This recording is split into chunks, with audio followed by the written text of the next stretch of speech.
విశ్వాసులు ఉంటారు అని చెప్తున్నాడు. ఎందుకు ఈ మాట చెప్తున్నాడంటే, ప్రవక్త మీరు ఏ కోవకు చెందినవారు, మీరు ఏ విశ్వాసులు, ఏ రకానికి చెందినటువంటి విశ్వాసులు అని మనలను మనము పరీక్షించుకోవడం కోసం ఈ వర్తమానాన్ని ప్రవక్త ప్రసంగించారు. అది ఈరోజు మనం కొద్ది నిమిషాలు విందాం. దేవునికి స్తోత్రం, హల్లెలూయా, దేవునికి మహిమ కలుగును గాక, ఆమేన్. సరే, మంచిది పిల్లరా. బైబిల్ గ్రంథంలో ప్రభు తన పరిచర్యలో ఎక్కువ శాతం స్వస్థత పరిచర్య చేసినట్లుగా మనం చూస్తూ ఉన్నాం.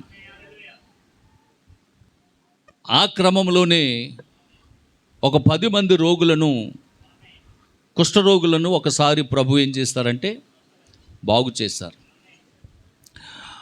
ఆ 10 మందిని కూడా ఎవరు ఇష్టపట్ల, ఆ 10 మందిని ఆ గ్రామంలో ఎవరు కూడా ఇష్టపట్టలేదు. అసలు వాళ్ళంటేనే చేదరించుకుంటున్నారు, వాళ్ళంటేనే అసహించుకుంటున్నారు. అలాంటి సందర్భంలో వాళ్ళు ప్రభు దగ్గరకు వచ్చి పలికిన మాట ఏంటో తెలుసా? ప్రభువా, నీకు ఇష్టమైతే. ఎందుకు ప్రభువుని ప్రభువా నీకు ఇష్టమైతే అని సంబోధించారంటే, ఆ 10 మందిని కూడా ఎవరు ఇష్టపట్టలేదు. ఎవరు ఇష్టపట్టలేదు కాబట్టి కనీసం నువ్వైనా నీకు ఇష్టమైతే మమ్ములను శుద్ధునిగా చెయ్యి అన్నారు. అడిగింది కుష్ఠరోగులు. నా మాట అర్థమవుతుందా? అడిగింది ఎవరు? కుష్ఠరోగులు అడిగారు. ఏమని అడిగారు? ప్రభువా నీకు ఇష్టమైతే మమ్ములను శుద్ధులుగా చేయి. ఏమండి, అడిగింది వాళ్ళు, శుద్ధులుగా చేసింది దేవుడు. చేశాడా లేదా? అడిగింది వారు, శుద్ధులుగా చేసింది, స్వస్థపరిచింది దేవుడు. మరి ఇప్పుడు ఎక్కడికి వెళ్ళమంటున్నాడో లోకాసు వార్త 17వ అధ్యాయము 14వ వాక్యం చదవండి. ఆయన వారిని చూచి మీరు వెళ్ళి మిమ్మును యాజకునకు కనబరుచుకోండని. ఆమేన్. ఇదేంటిది విచిత్రంగా ఉంది. ఏమండి, విచిత్రంగా లేదా? మీరు డాక్టర్ గారి దగ్గరికి వెళ్ళారు, చూపించుకున్నారు, వైద్యం చేశారు, తగ్గిపోయింది. కాంపౌండర్కి డబ్బులు కట్టేయంటే ఎలాగుంటుంది? నాకు వద్దు డబ్బులు, కాంపౌండర్ గారికి కట్టేయండి వెళ్ళి డబ్బులు అంటే ఎలాగుంటుంది? ఈ వైద్యుడు అలాగే అంటున్నాడు, ఈ డాక్టర్ గారు అలాగే అంటున్నారు. ఏ డాక్టర్ గారు? యేసయ్య డాక్టర్ గారు. ఈయనకు ఓపీ ఉండదు, సీటీ ఉండదు, వెయిటింగ్ ఉండదు.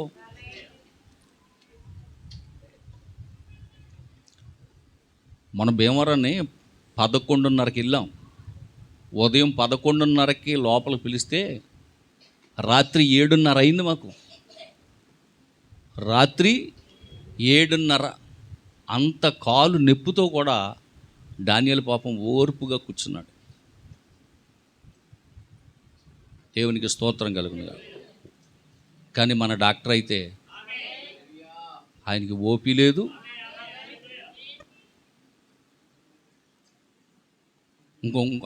ఆ స్కానింగ్ తీసుకురా అని చెప్పడం, లేకపోతే ఇంకొక ఎక్స్రే తీసుకురా అని చెప్పడం.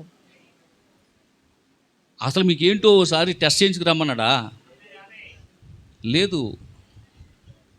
మీరు స్వస్థపడ్డారు, మీరు వెళ్ళి యాజకునికి కనబరుచుకోండి.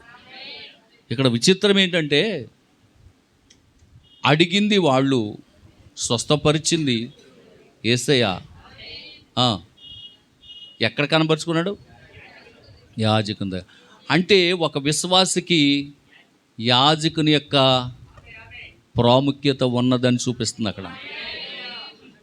మీకు అర్థమవుతుందా? ఒక విశ్వాసికి ఒక యాజకుడు అవసరం. మీరు ప్రార్థిస్తారు, దేవుడు మిమ్మల్ని స్వస్థపరుస్తారు, అయినప్పటికీ ఒక యాజకుడు మీకు కలిగి ఉండాలి. యాజకుని యొక్క అవసరత అనేది మస్ట్ అండ్ షుడ్, తప్పకుండా ఒక విశ్వాసి కలిగి ఉండాలి అని ఈ యొక్క లేఖనం తెలియజేస్తూ ఉన్నది.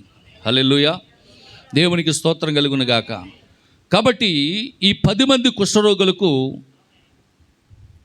అంతకు ముందు వరకు కూడా ఏ దైవజనుడు లేరు. వాళ్ళకి ఎవరైనా ఉంటే ఆదరించి ఉండేవాళ్ళు, బాగు చేసి ఉండేవాళ్ళు, ఏదైనా చేసి ఉండేవాళ్ళు. కానీ ఆ 10 మంది కుష్ఠరోగులకి అప్పటి వరకు ఏ దైవజనుడు లేడు గనుక ఇప్పుడు ప్రభు ఏం చేస్తాడంటే స్వస్థపరిచి, మీరిప్పుడు వెళ్ళి యాజకునకు మిమ్మును మీరు కనబరుచుకోండి. దేవునికి స్తోత్రం, హల్లెలూయా. అయితే పిల్లరా, యాజకుని దగ్గరికి వెళ్ళి కనబరుచుకున్నది ఆ 10 మందిలో ఒకే ఒక్కడు. దేవుడు చెప్పినది చెప్పినట్లుగా చేసింది ఒక్కడే చేశాడు. మిగిలిన 9 మంది కూడా వెనక్కి వెళ్ళిపోయారు. దేవునికి స్తోత్రం, హల్లెలూయా. దేవునికి మహిమ కలుగును గాక. కాబట్టి ఇక్కడ ఏమంటున్నాడంటే పిల్లరా, ఐగుప్తు దేశములో బానిసలుగా ఉన్నవారు దేవునికి మొరపెట్టారు, విడిపించేది దేవుడు. కానీ మధ్యలో మోషేని పెట్టాడు. చూడండి, మొరపెట్టింది ప్రజలు, బానిసత్వంలో ఉన్న ప్రజలు మొరపెట్టారు. మొరపెట్టిన మొరను దేవుడు ఆలకించాడు. విడిపించే శక్తి దేవుడికి లేదా? ఆయన సర్వశక్తి కలిగిన దేవుడు. ఆదిలో ఆదాము అవ్వల దగ్గరికి వచ్చాడు, ఆయనే స్వయంగా వచ్చాడంటే మరి ఏ మానవుడు లేడు కాబట్టి. మీకు అర్థమవుతుందా? ఆదిలో ఆదాము అవ్వలు పడిపోయినప్పుడు వారిని రక్షించడానికి దేవదూతలను పంపలేదంట. దేవదూతలను పంపి రక్షించవచ్చు, కానీ దేవదూతలను పంపలేదు. నరులను పంపించడానికి మరొక నరుడు అక్కడ లేడు గనుక దేవుడే స్వయంగా వచ్చి వారిని రక్షించాడు. దేవునికి స్తోత్రం, హల్లెలూయా. ఇప్పుడు ఆ ఐగుప్తులో బానిసలుగా ఉన్నటువంటి వారు దేవునికి మొరపెట్టారు, విడిపించేది దేవుడు. మధ్యలో మోషే ఎందుకు? అది దేవుడు ఏర్పరిచిన మార్గం. ఐగుప్తులో మంచి చదువుకున్నటువంటి ఆ వ్యక్తిని, హల్లెలూయా, అప్పటికి మోషే ఐగుప్తులో చదివిన చదువు ఏంటంటే బహుశా ఈ కాలంలో ఇంజనీరింగ్ అవ్వచ్చు. ఎందుకంటే ఆయన మంచి అక్కడ గృహాలు నిర్మించాడు, పిరమిడ్లు ఏ విధంగా కట్టాలో ఆ టెక్నాలజీ అంతా కూడా మోషే చదివాడు అప్పట్లోనే. మీరు అనుకుంటున్నారు ఇప్పుడు ఉన్న ఏంటది ఐసెట్, ఎంసెట్, ఈసెట్లు ఏ ఉన్నాయి కదా, ఇప్పుడు కొత్త కొత్త చదువులు ఇప్పుడే అనుకుంటున్నాం మనం, కానీ ఆ కాలంలో కూడా ఉన్నాయంట. ప్రవక్త అంటున్నాడు ఇప్పుడున్న టెక్నాలజీ అప్పుడు ఉందంట. ఐగుప్తులో పిరమిడ్లకు వేసిన పెయింట్లు ఇప్పుడు పోలేదంట. ఐగుప్తులో ఉన్న పిరమిడ్లకి ఆ రోజు వేసిన పెయింట్లు ఇప్పటికీ పోలేదంట. దేవునికి స్తోత్రం. కాబట్టి అంటే ఈ టెక్నాలజీ అప్పుడు కూడా ఉందంటున్నాడు. ఈ చదువుల కంటే విలువైన ఖరీదైన చదువులు ఆ రోజుల్లో ఉన్నంట. అలాంటి ఖరీదైన చదువు చదివాడంట మోషే. ఆమేన్. అంతేకాదు మోషే తర్వాత మోషే ఆ యొక్క ఐగుప్తుకి రాజు కావలసి ఉన్నాడు, ఫరో కావలసి ఉన్నాడు. ఆ ఫరో తర్వాత రాజుగా ఎవరంటే ఐగుప్తుకి మోషే. అంటే ఇప్పుడు మోషే చదువుకున్న చదువుతో పని లేదండి. ఆ ఐగుప్తు దేశానికి చక్రవర్తి అవ్వాలన్నా రాజు అవ్వాలన్నా ఆయనకి చదువుతో పని లేదు. వారసత్వంగా ఆయన ఐగుప్తుకి రాజు అయిపోతాడు. కానీ దేవుడు ఏం చేస్తాడంటే ఐగుప్తు నుండి మోషేని బయటికి తీసుకొచ్చాడు. ఐగుప్తు నుండి మోషేని బయటికి తీసుకొచ్చాడు. బయటకు తీసుకొచ్చి ఏమండి సిటీలో పెరిగిన వ్యక్తిని తీసుకొచ్చి అడవిలో పెట్టేశాడు. మీరు వెళ్తారా ఎవరైనా అలాగా? సిటీలో ఉన్నటువంటి వారు, మనకు పల్లెటూరు అలవాటు అయిపోయింది అనుకోండి, సిటీ వెళ్ళి ఉండగలం. ఉండలేరా? దేవునికి స్తోత్రం. పల్లెటూరులో పెరిగిన వాళ్ళు సిటీలో ఉంటారు, సిటీలో పెరిగిన వాళ్ళు వచ్చి ఉంటారా? అది వెంకటాపురం అంతా ఖాళీ అయిపోయిందంట. అయిపోయిందా లేదా? వెంకటాపురం అందరూ సిటీలు వెళ్ళిపోతున్నారు, హైదరాబాద్ వెళ్ళిపోరంట రాజులు అందరూ బిల్డింగ్లు అక్కడ కట్టుకుని. దగ్లూరులో కూడా ఏమా మంచి మంచి చదువులు చదువుకొని మంచి మంచి ఉద్యోగాలు చేసుకుంటూ పల్లెటూరులను వదిలేసి పట్టణాలు సిటీలు వెళ్ళిపోతున్నారు. అయితే మోషే సిటీని విడిచిపెట్టి అడవులు, పల్లెటూరు కూడా కాదు అడవులోకి తీసుకెళ్ళాడంట. పోనీ పల్లెటూరు అయితే పర్లేదు, ఇంకా పర్లేదు, మన బగ్గేసం లాంటిదో లేకపోతే చింతపూర లాంటిదో, ఇంకా మన బగ్గేసం లాంటిది అయితే ఇంకా అసలు బంగారం అనుకోండి, అంటే మనకే బంగారం అనుకోండి, ఇంకెవరు దేవునికి స్తోత్రం, హల్లెలూయా, అలా అనిపిస్తుంది మనకి. కానీ చూడండి, ఇక్కడ మోషేని తీసుకెళ్ళి పల్లెటూరు కాదు అడవిలో పడేసాడు ఏకంగా. పోనీ పడేసాడు, ఏమన్నా ఏసీ రూమ్ ఇచ్చాడంటే అది లేదు. పోనీ ఫ్యాన్ అయినా ఏమైనా ఉందంటే, ఇన్వర్టర్ ఉందంటే ఫ్యాన్ లేదు, ఇన్వర్టర్ లేదు, అడవిలో తీసుకెళ్ళి పడేసాడు. పోనీ ఏమన్నా మంచి ఉద్యోగం అంటే గొర్రెలను కాసుకునే ఉద్యోగం ఇచ్చాడు. పోనీ ఏమన్నా సంవత్సరమా 2 సంవత్సరాలు అంటే 40 సంవత్సరాలు. ఆమేన్. ఐగుప్తులో అద్భుతంగా పెంచబడినటువంటి మోషే అరణ్యంలో 40 సంవత్సరాలు నలగగొట్టబడ్డాడంట. ఆమేన్, హల్లెలూయా, దేవునికి మహిమ కలుగును గాక. మన ప్రవక్త అంటాడు, గొర్రెలలో ఒక గొర్రెగా, గొర్రెల కొరకు తన ప్రాణం పెట్టే కాపరిగా చేసేసాడంట. అంటే మోషేని ఎలా తీసుకొచ్చేసాడంటే దీనుడిగా, సాత్వికుడిగా. అంటే ఒక రకంగా చెప్పాలంటే యేసుప్రభు ఏ గుణ లక్షణాలు కలిగి ఉన్నాడో ఆ లక్షణాల్లోకి తీసుకొచ్చేసాడంట. అంత అద్భుతమైనటువంటి ట్రైనింగు మోషేకి ఇచ్చాడంట, దేవుని స్తోత్రం. అప్పుడు మోషేతో మండుచున్న పొదలో నుండి మాట్లాడి, నీ ట్రైనింగ్ అయిపోయింది, ఇప్పుడు నీకు అపాయింట్మెంట్ లెటర్ ఇస్తున్నాను, ఐగుప్తు వెళ్ళిపోయి జాయిన్ అయిపో అన్నాడండి. ఇదేంటి ప్రభువా, నేను అక్కడి నుంచే కదా వచ్చాను, అక్కడ రిజైన్ చేసే కదా వచ్చాను, ఇప్పుడు నేను మళ్ళీ ఐగుప్తుకి అపాయింట్మెంట్ లెటర్ ఎట్టుకెళ్తాడు, చేర్చుకుంటాడా? దేవునికి స్తోత్రం, హల్లెలూయా, హల్లెలూయా. అగ్ని మండుచుండెనే పొద కాలిపోలేదుగా, అగ్ని మండుచుండెనే పొద కాలిపోలేదుగా, ఆ అగ్నిలో నుండి నీవు మోషేను దర్శించినావే, ఆ అగ్నిలో నుండి నీవు మోషేను దర్శించినావే. అగ్ని మండించు నాలో, అగ్ని మండించు, అగ్ని మండించు నాలో, అగ్ని మండించు, పరిశుద్ధాత్ముడా నాలో అగ్ని మండించు, నాలో అగ్ని మండించు, పరిశుద్ధాత్ముడా నాలో అగ్ని మండించు, నాలో అగ్ని మండించు. హల్లెలూయా. మండుచున్న పొదలో నుండి ఒక రోజు దేవుడు మాట్లాడినప్పుడు ఇక మండడం మొదలుపెట్టాడు మోషే. దేవునికి స్తోత్రం, హల్లెలూయా. 80 సంవత్సరాల వయసు వచ్చింది, గడ్డం నెరిసిపోయింది, నడుము వంగిపోయింది, చేతికి కర్ర వచ్చింది, కర్ర పట్టుకుని నడుస్తున్నాడు. 80 సంవత్సరాల వయసులో ఐగుప్తు మీదకి యుద్ధానికి వెళ్ళన్నాడు దేవుడు. ఆమేన్, హల్లెలూయా.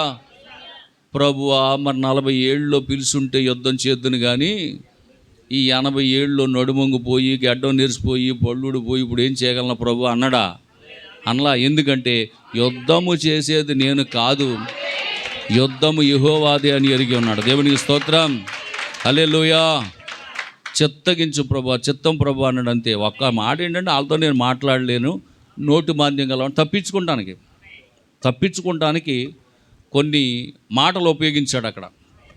అయినప్పటికీ మన ప్రవక్త ఏమంటాడంటే, దేవుడు ఒకవేళ నిన్ను ఉపయోగించుకోవాలి అనుకుంటే నువ్వు నత్తోడువా, నువ్వు ఎర్రోడువా, నువ్వు తింగరోడువా అని చూడవు. నువ్వు ఎలాంటి వాడవైనా నీకు ఆ సమయానికి నోరిస్తాడు, నీకు ఆ సమయానికి తెలివినిస్తాడు, నీకు ఆ సమయానికి బలాన్ని ఇస్తాడు. దేవుడు నిన్ను వాడుకుంటాడు. దేవునికి స్తోత్రం కలుగును గాక, హల్లెలూయా. మోషేని దేవుడు వాడుకున్నాడు. అదే చెప్తున్నాడు ఇక్కడ ప్రవక్త. ఏమంటున్నాడంటే అరణ్యంలోకి తీసుకెళ్ళాడు, 40 సంవత్సరాలు గొర్రెలు కాపించాడు, 80 సంవత్సరాల వయసులో ఐగుప్తు మీదకి యుద్ధానికి పంపించి, ఆమెన్, ఐగుప్తు నుండి ఇశ్రాయేలును అద్భుతంగా విడిపించి, ఆమెన్, మోషేని ఎన్నుకొని మోషే ద్వారా ఐగుప్తులో నుంచి ఇశ్రాయేలీలను విడిపిస్తే వాళ్ళు పలికే మాట ఏంటో చూస్తారా? సంఖ్యాకాండం 16వ అధ్యాయం 3వ వాక్యం. సంఖ్యాకాండము 16వ అధ్యాయము 3వ వాక్యం చదువుతారా? మోషే అహరోనులకు విరోధముగా పోగుపడి, మీతో మాకిక పని లేదు, ఈ సర్వ సమాజములోని ప్రతివాడును పరిశుద్ధుడే, యెహోవా వారి మధ్యను ఉన్నాడు, మీరేలా హెచ్చించుకొనుచున్నారనగా. దేవునికి స్తోత్రం. చూడండి పిల్లరా, ఇక్కడ దేవుడు పిలిచింది ఎవరినంటే మోషేని. దేవుడు పిలిచింది మోషేను. అయితే మోషే కొన్ని షాకులు చెప్పాడు గనుక నీకు హెల్ప్గా, నీకు సహాయంగా, నీకు నోరుగా, నీ తరపున మాట్లాడడానికి మీ అన్న అహరోన్ని నీకు హెల్పింగ్గా ఇస్తున్నాను, నువ్వు పో అన్నాడు. ఇప్పుడు అక్కడ అన్న అహరోను, మోషే వారిని ఇశ్రాయేలులను నడిపించడానికి ముందుగా వెళుతుంటే ఆ యొక్క ఇశ్రాయేలు ప్రజల పలికేటటువంటి మాట ఏంటంటే, అబ్బా గొప్ప మీరేనేంటి పరిశుద్ధులో, ఇక్కడ ఉన్న మేము అందరము పరిశుద్ధులమే, మీతోటేనా దేవుడు మాట్లాడేది, మాతో కూడా మాట్లాడతాడు, ఆ మాత్రం దానికి మీరు ఆయనకి మాకు మధ్యలో మీరెందుకో, ఆమేన్ అని ఇక్కడ మాట్లాడుతున్నట్లుగా ఈ సందర్భాన్ని చూస్తూ ఉన్నాం. అప్పుడు ప్రభు అంటాడు, చూడండి మాటలు చదవండి. మోషే ఆ మాట విని సాగిలపడి, అటు తర్వాత అతడు కోరాహుతోను వారి సమాజముతోను ఇట్లా, నేను తనవాడు ఎవడో, పరిశుద్ధుడు ఎవడో రేపు యెహోవా తెలియజేసి వానిని తన సన్నిధికి రానిచ్చును, ఆయన తను ఏర్పరచుకుని వారిని తన యొద్దకు చేర్చుకొనును. ఇలాగ చెయ్యండి. కోరాహును అతని సమస్త సమూహమైన మీరును దోపార్తులు తీసుకొని వాటిలో అగ్ని ఉంచి మేము యెహోవా సన్నిధిని వాటి మీద వెయ్యండి. అప్పుడు యెహోవాయే ఏ మనిషిని ఏర్పరచుకున్నో వాడే పరిశుద్ధుడు, మీతో నాకు ఇక పని లేదు. కోరాహుతో ఇట్లా, నేను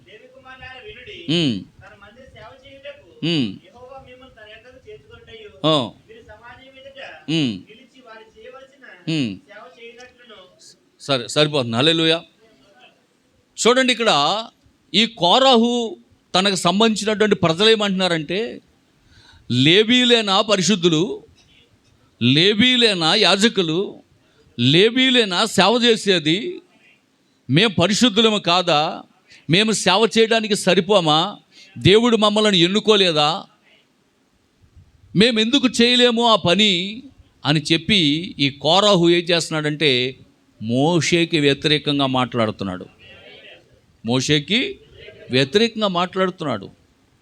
కనుక ప్రియమైనటువంటి దేవుని బిడ్డలారా, ఇక్కడ ఎందుకు ఈ మాటలు చెప్తున్నాడంటే, సంఘములో ఎల్లప్పుడూ 3 రకాల విశ్వాసులు ఉంటారు అని బైబిల్లో స్పష్టంగా మనం చూస్తూ ఉన్నాం. హల్లెలూయా. దేవునికి మహిమ కలుగును గాక. కాబట్టి ఇక్కడ దేవుడు నియమించినటువంటి దైవజనుడిని, దేవుడు నియమించినటువంటి ఏర్పరచుకున్నటువంటి దైవజనుడి మీద ఆనాడు ఆ మోషే మీద సణుక్కున్నట్లుగా ఈరోజు సంఘము సేవకుడి మీద సణుక్కోవద్దు అంటున్నాడు. ఆమేన్. హల్లెలూయా. దేవునికి స్తోత్రం కలుగును గాక. ఆ రోజు 10 మంది కుష్ఠరోగులను మరి ఎక్కడికి పంపించలేదు, ఎక్కడికి ల్యాబ్కి వెళ్ళలేదు, స్కానింగ్ సెంటర్కి వెళ్ళలేదు, ఏ సూపర్ స్పెషాలిటీ హాస్పిటల్కి వెళ్ళలేదు, మరి ఏ డాక్టర్ని సంప్రదించమని లేదు. కానీ ఒకే ఒక వ్యక్తి దగ్గరికి వెళ్ళమన్నాడు, యాజకుని దగ్గరికి. ఆమేన్. హల్లెలూయా. లూకాసు వార్త 10వ అధ్యాయము 30వ వాక్యం చూద్దాం. లూకాసు వార్త 10వ అధ్యాయము 30వ వాక్యం. ఒక మనుషుడు యెరూషలేము నుండి యెరికో పట్టణమునకు దిగి వెళ్ళుచు దొంగల చేతిలో చిక్కెను. వారు అతని బట్టలు దోచుకొని అతన్ని కొట్టి కొర ప్రాణముతో విడిచిపోయాను. అప్పుడు ఒక యాజకుడు ఆ త్రోవను వెళ్ళుట తటస్థించాను. అతడు అతన్ని చూచి ప్రక్కగా పోయాను. ఎవరతను? యాజకుడు. యాజకుడు చూసి పక్కగా వెళ్ళిపోయాడు. అలాగునని లేవీయుడొకడు ఆ చోటుకు వచ్చి చూచి అతడు కూడా పక్కగా వెళ్ళిపోయాడు. అయితే ఒక సమరయుడు ప్రయాణమైపోవచ్చు అతడు పడి ఉన్న చోటుకు వచ్చి అతనిని చూచి అతని మీద జాలిపడి దగ్గరకు పోయి నూనెయు ద్రాక్షరసము పోసి అతని గాయములు కట్టి తన వాహనం మీద ఎక్కించి, ఇది అండర్లైన్ చేసుకోండి, పూట కూలివాని ఆ ఇంటికి తీసుకొని పోయి అతన్ని పరామర్శించాను.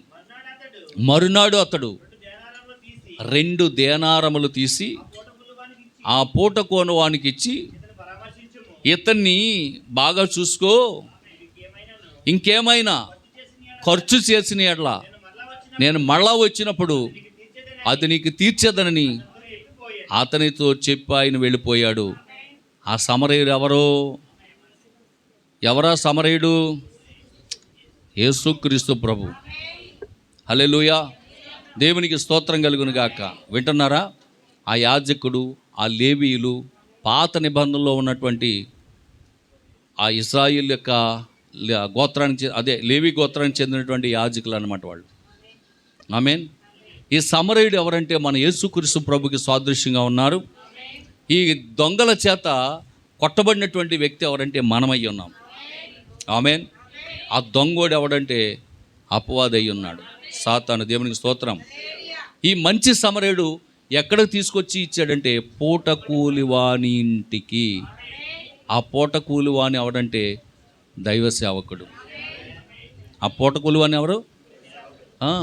దైవ సేవకుడు అన్నమాట. మరి అతనికి ఎన్ని ధ్యానాలు ఇచ్చాడు? ఆ మంచి సమరయుడు 2 ధ్యానాలు ఇచ్చాడు. ఏంటి ఆ ధ్యానారములు అంటే? 1 పాత నిబంధన, 2 క్రొత్త నిబంధన. ఈ 2 ఖర్చు పెట్టు. ఈ 2 ధ్యానారాలు సరిపోతాయి. ఈ 2 ధ్యానారాలు ఆ వ్యక్తిని బాగు చేయడానికి ఈ 2 ధ్యానారములు సరిపోతాయి. ఒకవేళ ఇది కాకుండా ఎక్స్ట్రా ఇంకేమైనా నువ్వు ఖర్చు పెడితే నేను మళ్ళీ వచ్చినప్పుడు ఇచ్చేస్తాను సుమి, నీ సేవ, నీ యొక్క రుణం నేను ఉంచుకోను అన్నాడు.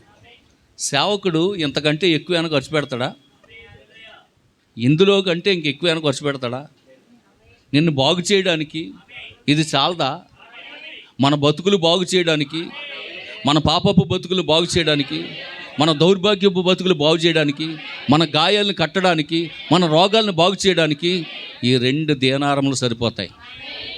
ఒకవేళ ఎప్పుడైనా సరిపోతే 3 రోజులు ఉపవాస ప్రార్థన పెడితే ఆ కష్టమేమి ఉంచుకోండిరా, నేను మళ్ళీ వచ్చినప్పుడు నీ జీతం నీకు అనడా లేదా? నువ్వు ఉపవాసం ఉంటే, సంఘం కోసం సేవకుడు ఉపవాసం ఉంటే, ప్రార్థన చేస్తే, కన్నీరు కాస్తే, నువ్వు కడుపు కట్టుకుంటే నీ కష్టాన్ని నేను ఉంచుకోను, నీ జీతం నా దగ్గర ఉంది, నేను వచ్చేటప్పుడు పట్టుకొచ్చి నీకు ఇచ్చేస్తాను అన్నాడా లేదా? దేవునికి స్తోత్రం. హల్లెలూయా, దేవునికి మహిమ కలుగును గాక. కాబట్టి నా ప్రియమైనటువంటి దేవుని పిల్లరా, ఈ మనుషుడు ఒకప్పుడు దేవునిలో బాగా బతికినటువంటి వ్యక్తి. ఎందుకంటే అతడు ఎక్కడి నుంచి వస్తున్నాడంటే యెరూషలేములో నుండి వస్తున్నాడు. ఎక్కడికి వస్తున్నాడంటే యెరికోకు వస్తున్నాడు. యెరికో అనగా శాపగ్రస్తమైనటువంటి పట్టణం. శాపగ్రస్తమైన పట్టణం. యెరూషలేము అనగా దీవించబడిన పట్టణం. ఈ వ్యక్తి ఎక్కడి నుంచి వస్తున్నాడంటే దీవించబడిన పట్టణములో నుండి శాపగ్రస్తమైన పట్టణములోకి వస్తున్నాడు. దేవునికి స్తోత్రం. హల్లెలూయా, దేవునికి మహిమ కలుగును గాక. కాబట్టి నా ప్రియమైనటువంటి దేవుని బిడ్డలారా, ఎప్పుడు కూడా శాపగ్రస్తమైనటువంటి పట్టణములో నుండి దీవించబడిన పట్టణములోకి వెళ్ళాలి తప్ప దీవించబడిన పట్టణములో నుండి శాపగ్రస్తమైన దాంట్లోకి దిగిపోకూడదు. దిగిపోయినటువంటి వారిని ఎక్కిపోవాలి. అర్థమైందా? దేవునికి స్తోత్రం కలుగును గాక. హల్లెలూయా. కాబట్టి ఇక్కడ చాలా జాగ్రత్తగా మీరు గమనించాలి. ఇంకొక మాటను కూడా చూద్దాం. హల్లెలూయా. దేవునికి మహిమ కలుగును గాక. మరి దేవుడిచ్చినటువంటి సంఘమును గురించి దైవజనుడు లెక్క అప్పచెప్పవలసి ఉందంట. ఆయన ఏమన్నాడు? నేను 2 దేనారాలు మీకు ఇచ్చాను, ఒకవేళ మీకు ఇంకా ఎక్కువ ఖర్చు అయితే లెక్క చెప్పండి, నేను ఇచ్చేస్తాను అన్నాడా లేదా? అంటే లెక్క చెప్పవలసినటువంటి ఒక దినం అనేది ఒకటి ఉంది. సంఘమును గూర్చినటువంటి లెక్క ఇక్కడ సేవకుడు మిమ్ములను గూర్చి దేవుని ఎదుట ఒక దినాన్న మేము లెక్క అప్పచెప్పవలసిన వారం అయి ఉన్నాం. మీకు అది హెబ్రీలు రాసిన పత్రికలు అనుకుంటా చూడండి, 13-17లోన ఒక చోట ఉంటుంది చూడండి. అది హల్లెలూయా. మీ పైని నాయకులుగా ఉన్నటువంటి వారు లెక్క అప్పచెప్పవలసిన వారిగా మీ ఆత్మలను కాయిస్తున్నారు. ఎందుకు దేవుడు మీ ఆత్మలను కాసే బాధ్యత ఒక పాస్టర్కి అప్పచెప్పాడంటే, ఒక దినాన దేవుని యొక్క సన్నిధిలో లెక్క అప్పచెప్పాలంట. ఆమేన్. హల్లెలూయా. అంటే సమరయుడు ఇచ్చినటువంటి ఈ 2 దేనారములు బాగా విలువైనవి కాబట్టి చాలా జాగ్రత్తగా ఖర్చు పెట్టాలి. ఇందులో ఉన్న ప్రతిదాన్ని కూడా మీకు ఉపయోగించాలి. ఏ లేఖనాన్ని పక్కన పెట్టకూడదు. ప్రతి లేఖనాన్ని మీ కొరకు ఉపయోగించాలి. ఆమేన్. అవి ఆశీర్వాదములే కావచ్చు, అది శాపగ్రస్తమైనవి కావచ్చు. ఏ లేఖనమైనా మీకు ప్రతి లేఖనాన్ని చెప్పాలి, కానీ కేవలం ఆశీర్వాదాలే తీసుకోకూడదు. శాపగ్రస్తం అంటే ఇప్పుడు దానికి మీకు బాగా అర్థం చేసేలా చెప్పాలంటే, ఇంకెంతసేపు గ్లూకోజు స్వీట్గా ఉన్న అరుకులు ఇస్తేనే కాదు, అప్పుడప్పుడు కొంచెం చేదుగా ఉన్న మాత్రలో, నొప్పిగా ఉన్న ఇంజక్షన్లో చేస్తూ ఉండాలి. అంతేనే కదా? హల్లెలూయా. దేవునికి స్తోత్రం. అదే ఇక్కడ చెప్తున్నాడు ప్రవక్త, ఒక చక్కటి మాట చెప్తున్నాడు. దేవునికి స్తోత్రం. హల్లెలూయా. రోగి వైద్యునికి సహకరిస్తేనే వైద్యం మంచిగా చేస్తాడు. అలాగే విశ్వాసి పాస్టర్కి సహకరిస్తేనే ఆత్మీయంగా నిన్ను వాక్యములో బలపరుస్తాడు. అంతేనా కదా? అయ్యి బాబు నాకు ఇంజక్షన్ అంటే భయం అంటే ఇంకా ఆయన ఏం చేస్తాడు? డాక్టర్ గారు ఇంటికి వెళ్ళిపోరా అంటాడు. మరి అంతే కదా. అందుకే ప్రవక్త ఊరికే అంటావు, రోగి అంట వైద్యునికి ఏం చేయాలి? సహకరించాలి. సహకరించి దాచుకోకుండా ఉన్నాయి అన్నీ చెప్పేస్తాను. వెళ్ళి ఏమన్నా దాచుకుంటారమ్మా డాక్టర్ గారి దగ్గరికి వెళ్ళినప్పుడు? అమ్మ ఇలా కూర్చో అంటాడు. కూర్చోకుండానే మొదలెట్టేస్తాను. ఎక్కడ నొప్పి అక్కడ నొప్పి ఎక్కడ నొప్పి అని పొద్దున్న లేగితే ఇది అంత లాగేద్దండి. అవన్నీ మనం అడక్కముందే కదా. అదే ప్రవక్త అంటున్నాడు, ఒక రోగి అంట వైద్యుడికి సహకరిస్తేనే సరి అయిన వైద్యుడు చేస్తాడు. అలాగే మీరు పాస్టర్కి గనక సహకరిస్తేనే మీ కొరకు ఆయన ఆత్మీయంగా నిన్ను వాక్యముతో పోషిస్తాడు. నాకు అన్నీ తెలుసు అని నీవంటే నీకేమీ చేయడు. ఆమేన్. ఒక విషయం గుర్తుంచుకోండి, గాయములు కడిగింది సమరయుడు. గాయములు కడిగింది సమరయుడు. నూనె రాసింది, ద్రాక్షరసం ఇచ్చింది. ఆమేన్. హల్లెలూయా. దేవునికి స్తోత్రం కలుగును గాక. అయితే అతని బాగోగులు చూసుకునేది పాస్టర్. పూటకోళ్ళవాడు అంటే పాస్టర్, సేవకుడు అనమాట. ప్రతి వారము మీకు వాక్యం బోధించేది, ఆహారం పెట్టేది, ఇది సేవకుని యొక్క బాధ్యత అయి ఉన్నది. హల్లెలూయా. ఎక్కడి నుంచి తీసుకొస్తాం ఆహారం? మీకు ఇందులోంచే, ఈ పరిశుద్ధ గ్రంథంలోంచే. మంచి సమరుడు ఇచ్చినటువంటి ఈ 2 ధ్యానారములే ఖర్చు పెట్టాలి. మీకు ఈ 2 ధ్యానారములు సరిపోతాయని తెలుసు ఆయనకి. దేవునికి స్తోత్రం. హల్లెలూయా. దేవునికి మహిమ కలుగును గాక. వింటున్నారా పిల్లారా? కాబట్టి మరి నిజముగా చూడండి, ఇక్కడ లూకా సువార్త 10వ అధ్యాయము 35వ వాక్యం చదవండి.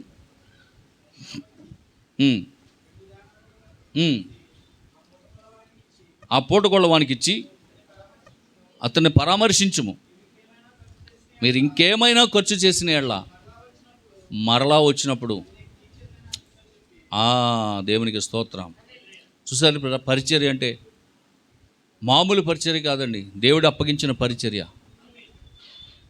మనమేమో హాస్పిటల్లో జాయిన్ అయినప్పుడు, మణిపాల్ హాస్పిటల్లో జాయిన్ అయినప్పుడు అక్కడ నైట్ డ్యూటీకి వచ్చిందో సిస్టర్ 7 గంటలకు ఎక్కింది. రాత్రి 7 గంటలకు డ్యూటీ ఎక్కింది. ఉదయం 7 గంటల వరకు ఒక్క నిమిషం కూడా నిద్రపోలేదండి ఆవిడ. మేము చూస్తున్నాం, ఒక్క నిమిషం కూడా నిద్రపోలేదు. ప్రతి పేషెంట్ దగ్గరకు వచ్చి, అమ్మ ఎలా ఉంది మీకు, ఏదైనా ప్రాబ్లం ఉంటే చెప్పండి, ఎక్కడ నొప్పి ఉంటే చెప్పండి, దగ్గు వస్తుంటే చెప్పండి. నిజంగా అమ్మాయిని చాలా అప్రిషియేట్ చేయాలి. చాలా బాగా చూసిందనమాట. ప్రతి క్షణము వచ్చి పేషెంట్ దగ్గరకు వచ్చి అడుగుతూ ఉన్నది, ఎలా ఉందో ఇప్పుడు మీకు, నొప్పి ఏమైనా ఉందా, ఆయాసం వస్తుందా, దగ్గు వస్తుందా, ఇంజక్షన్ చేయనా, సెలైన్ పెట్టినా అని అన్నీ దగ్గర నుంచి. 7 గంటలకు వచ్చింది రాత్రి, పొద్దున్న 7 గంటలకు డ్యూటీ దిగే వరకు కూడా ఒక్క క్షణం రెస్ట్ తీసుకోకుండా తిరిగినట్టే ఉంది, రోబోట్లో తిరిగేస్తుంది అక్కడంతా. దేవునికి స్తోత్రం. అంటే ఏంటి? బాధ్యత అన్న దేవునికి స్తోత్రం కలిగిన. కాబట్టి పిల్లరా, ఒక నర్సే ఒక 7 గంటలు, ఉదయం 7 నుంచి సాయంత్రం 7 గంటల వరకు అంత డ్యూటీ చేసి అంత కేర్ తీసుకుంటున్నప్పుడు, దేవుడు ఒక యాజకుడికి అప్పగించినటువంటి సంఘం పట్ల ఎంత కేర్ తీసుకోవాలి? తీసుకోవద్దా? కేర్ తీసుకోవాలి వద్దా? మరి అంత బాధ్యత ఉందంటున్నాడు. సంఘం మీద సేవకునికి అంత బాధ్యత ఉందా, అంత కేర్ తీసుకోవాలి. అందుకే లెక్క అప్పచెప్పవలసి వస్తుందండి. ఆ పేషెంట్కి ఏదైనా ప్రాబ్లం వస్తే పొద్దున్న డాక్టర్ అడుగుతాడు, అడగరా? దేవునికి స్తోత్రం కలిగా. అలాగే ఇక్కడ ఉన్నటువంటి విశ్వాసుల విషయంలో దేవుడు ఒక దినాన్న లెక్క అడుగుతాడు. మాకేం పర్లేదని మీరు అనుకుంటున్నారా? మీకు కూడా ఉంటుంది. మీకు ఒకటే లెక్క, మాకు 2 లెక్కలు. అర్థమవుతుందా? హల్లెలూయా. దేవునికి స్తోత్రం కలుగునుగాక, దేవునికి మహిమ కలుగునుగాక. కాబట్టి ఆ గాయపడినటువంటి వ్యక్తి పూటకోళ్ళవాని ఇంట్లో స్వస్థపడి ఆరోగ్యవంతుడై ప్రతి పూట అటుకొచ్చి అన్నమెటవై అంటాడా? చెప్పండి. బాగుపడిన తర్వాత రోగి వెళ్ళిపోతాడా, లేకపోతే ఇక మనసు మీద ఉంటాడా? చెప్పాలి. వెళ్ళిపోతాడు కదా. వెళ్ళిపోయి మళ్ళీ ఆయన డ్యూటీ అయినా చేసుకోవాలి కదా. చేసుకుని అదే ప్రవక్త చెప్తున్నాడు, నువ్వు బాగుపడిన తర్వాత, దేవుని సన్నిధికి వచ్చిన తర్వాత, వాక్యము ద్వారా సేవకుడు నిన్ను కట్టిన తర్వాత, నువ్వు బాగుపడిన తర్వాత, నువ్వు మరలా ఆరోగ్యవంతుడివై, నువ్వు మరలా పని చేసుకొని, నువ్వు స్వస్థ చిత్తుడివై మందిరంలోకి వస్తూ మందిరం యొక్క పరిచర్యలో పాలు పంపులు పొందాలంట. హల్లెలూయా. దేవునికి స్తోత్రం కలుగును గాక. ఒకసారి లూకాసు వార్త 13వ అధ్యాయం 7వ వాక్యం చూద్దాం. లూకాసు వార్త 13వ అధ్యాయం 7వ వాక్యం. గనుక అతడు, ఇదిగో 3 సంవత్సరాల నుండి నేను ఈ అంజూరపు చెట్టున పండ్లు వెతకవచ్చుచున్నాను, కానీ ఏమీ దొరకలేదు. దీన్ని నరికేయి, దీనివలన ఈ భూమి ఎందుకు వ్యర్థమైపోవాలి అని ద్రాక్ష తోటమాలితో తోట యజమాని చెప్పాడు. బాగా వినండి. ఒక అంజూరపు చెట్టు ఉంది, అది 3 సంవత్సరాల నుంచి కనీసం ఒక పిందు కూడా వేయలేదు, ఒక పువ్వు లేదు, ఒక కాయ లేదు. 3 సంవత్సరాల నుంచి యజమాని వస్తానే ఉన్నాడు, చూస్తానే ఉన్నాడు. ఈ చెట్టు వచ్చే సంవత్సరమైనా ఒక కాయ కాస్తుందేమో, వచ్చే సంవత్సరమైనా ఒక కాయ కాస్తుందేమో అని 3 సంవత్సరాల నుంచి యజమాని వచ్చి దాన్ని చూస్తుంటే ఒక్క కాయ కూడా కాయటం లేని సందర్భాన్ని చూసి ఆ యజమాని వెళుతూ తోట కాపలి కాసేటటువంటి ఆ తోటమాలిని పిలిచి అన్నాడు, అరే 3 ఏళ్ళ నుంచి వస్తున్నాను, ఒక్క కాయ కూడా కాయట్లేదురా, అనవసరంగా ఎందుకు ఈ చెట్టు? భూమిలో ఉన్న సారమంతా అదే లాగేసుకుంటుంది, భూమిలో ఉన్న సారమంతా అదే లాగేసుకుంటుంది, ఆ పక్కన ఉన్న దానికి వెళ్ళనట్లేదు, దీనివల్ల నాకు ఒక కాయ కూడా లాభం లేదు, కాబట్టి దీన్ని తీసేసి దీని స్థానంలో ఇంకో కొత్త చెట్టు వెయ్యి అన్నాడంట. ఎవరో? యజమాని. మరి తోటమాలి ఏమన్నాడు? అలాగే ఈ గారు చెట్టు కొట్టేద్దాం అన్నాడా? రాముగారిని కాకేండి కాబోగాను తీసేద్దాం అన్నాడా? అనలా. అయితే వాడు, అయ్యా బాబోయ్, నేను దాని చుట్టూ తవ్వేస్తాను, ఆయన ఎరువు వేయు మట్టుకు ఈ సంవత్సరం కూడా ఉండొచ్చు. అది ఫలిస్తే అదే ఫలిస్తే సరే, లేకపోతే నువ్వు చెప్పినట్టే నరికేస్తాం అని అతనితో చెప్పాను. హల్లెలూయా. అంటే చూడండి, తోటమాలికి ఎంత ప్రేమ ఉన్నదో దేని మీద? చెట్టు మీద. యజమానికి లేదా అంటే ఉంది, యజమానికి ఉంది ప్రేమ, లేక కాదు. కానీ అది ఫలించకపోవుట చేత ఎందుకు అనవసరంగా దాన్ని తీసేది వదిలిపోద్ది అన్నాడు. కానీ తోటను కావలి కాస్తున్న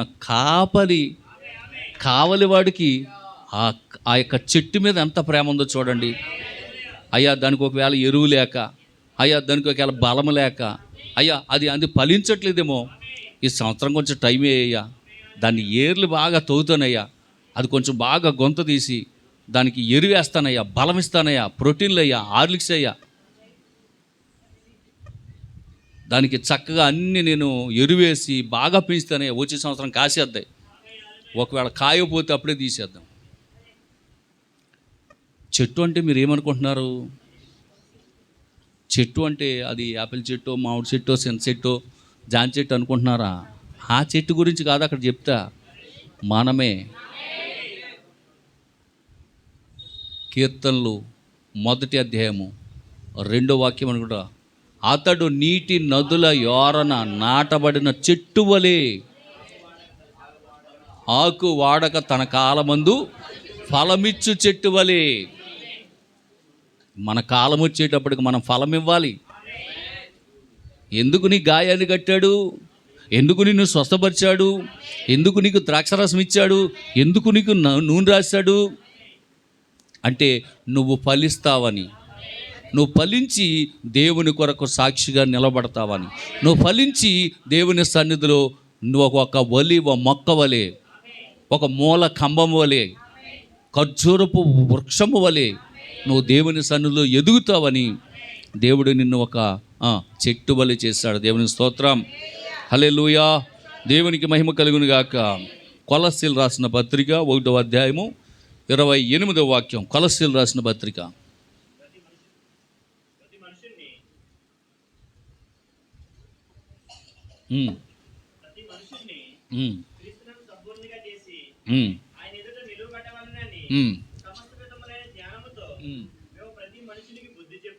చూడండి ఏం చేస్తున్నాడ, ప్రతి మనుషుణ్ణి ఫస్ట్ది ప్రతి మనుషుణ్ణి క్రీస్తునందు, అది అసంపూర్ణునిగా చేస్తే పరలోకం పాము. సంపూర్ణులు అవ్వాలి. వాక్యము ద్వారా సంఘములో ఉన్న ప్రతి విశ్వాసి సంపూర్ణుడు అవ్వాలి. అందుకే అంటారు సంపూర్ణులు అగుట కొరకు. మనము క్రీస్తులో సంపూర్ణులు అగుట కొరకు మనం పిలవబడ్డాం. అంతే తప్ప ఆ యొక్క పాతాళానికి నిర్ణయించబడలా. మనం క్రీస్తులో మనం సంపూర్ణులగుట కొరకు మనం పిలవబడ్డాం. అందుకే అంటున్నాడు సంపూర్ణులగు వరకు ఆయన ఎదుట నిలవబెట్టాలని సమస్త విధములైన జ్ఞానముతోనూ మేము ప్రతి మనుషునికి బుద్ధి చెప్పుచు. దేవునికి స్తోత్రం. అలా సంఘములో దైవ సేవకుడు బుద్ధి చెప్తే ఎంతమంది వెళ్ళిపోతారు చూడండి. అవునే కదా.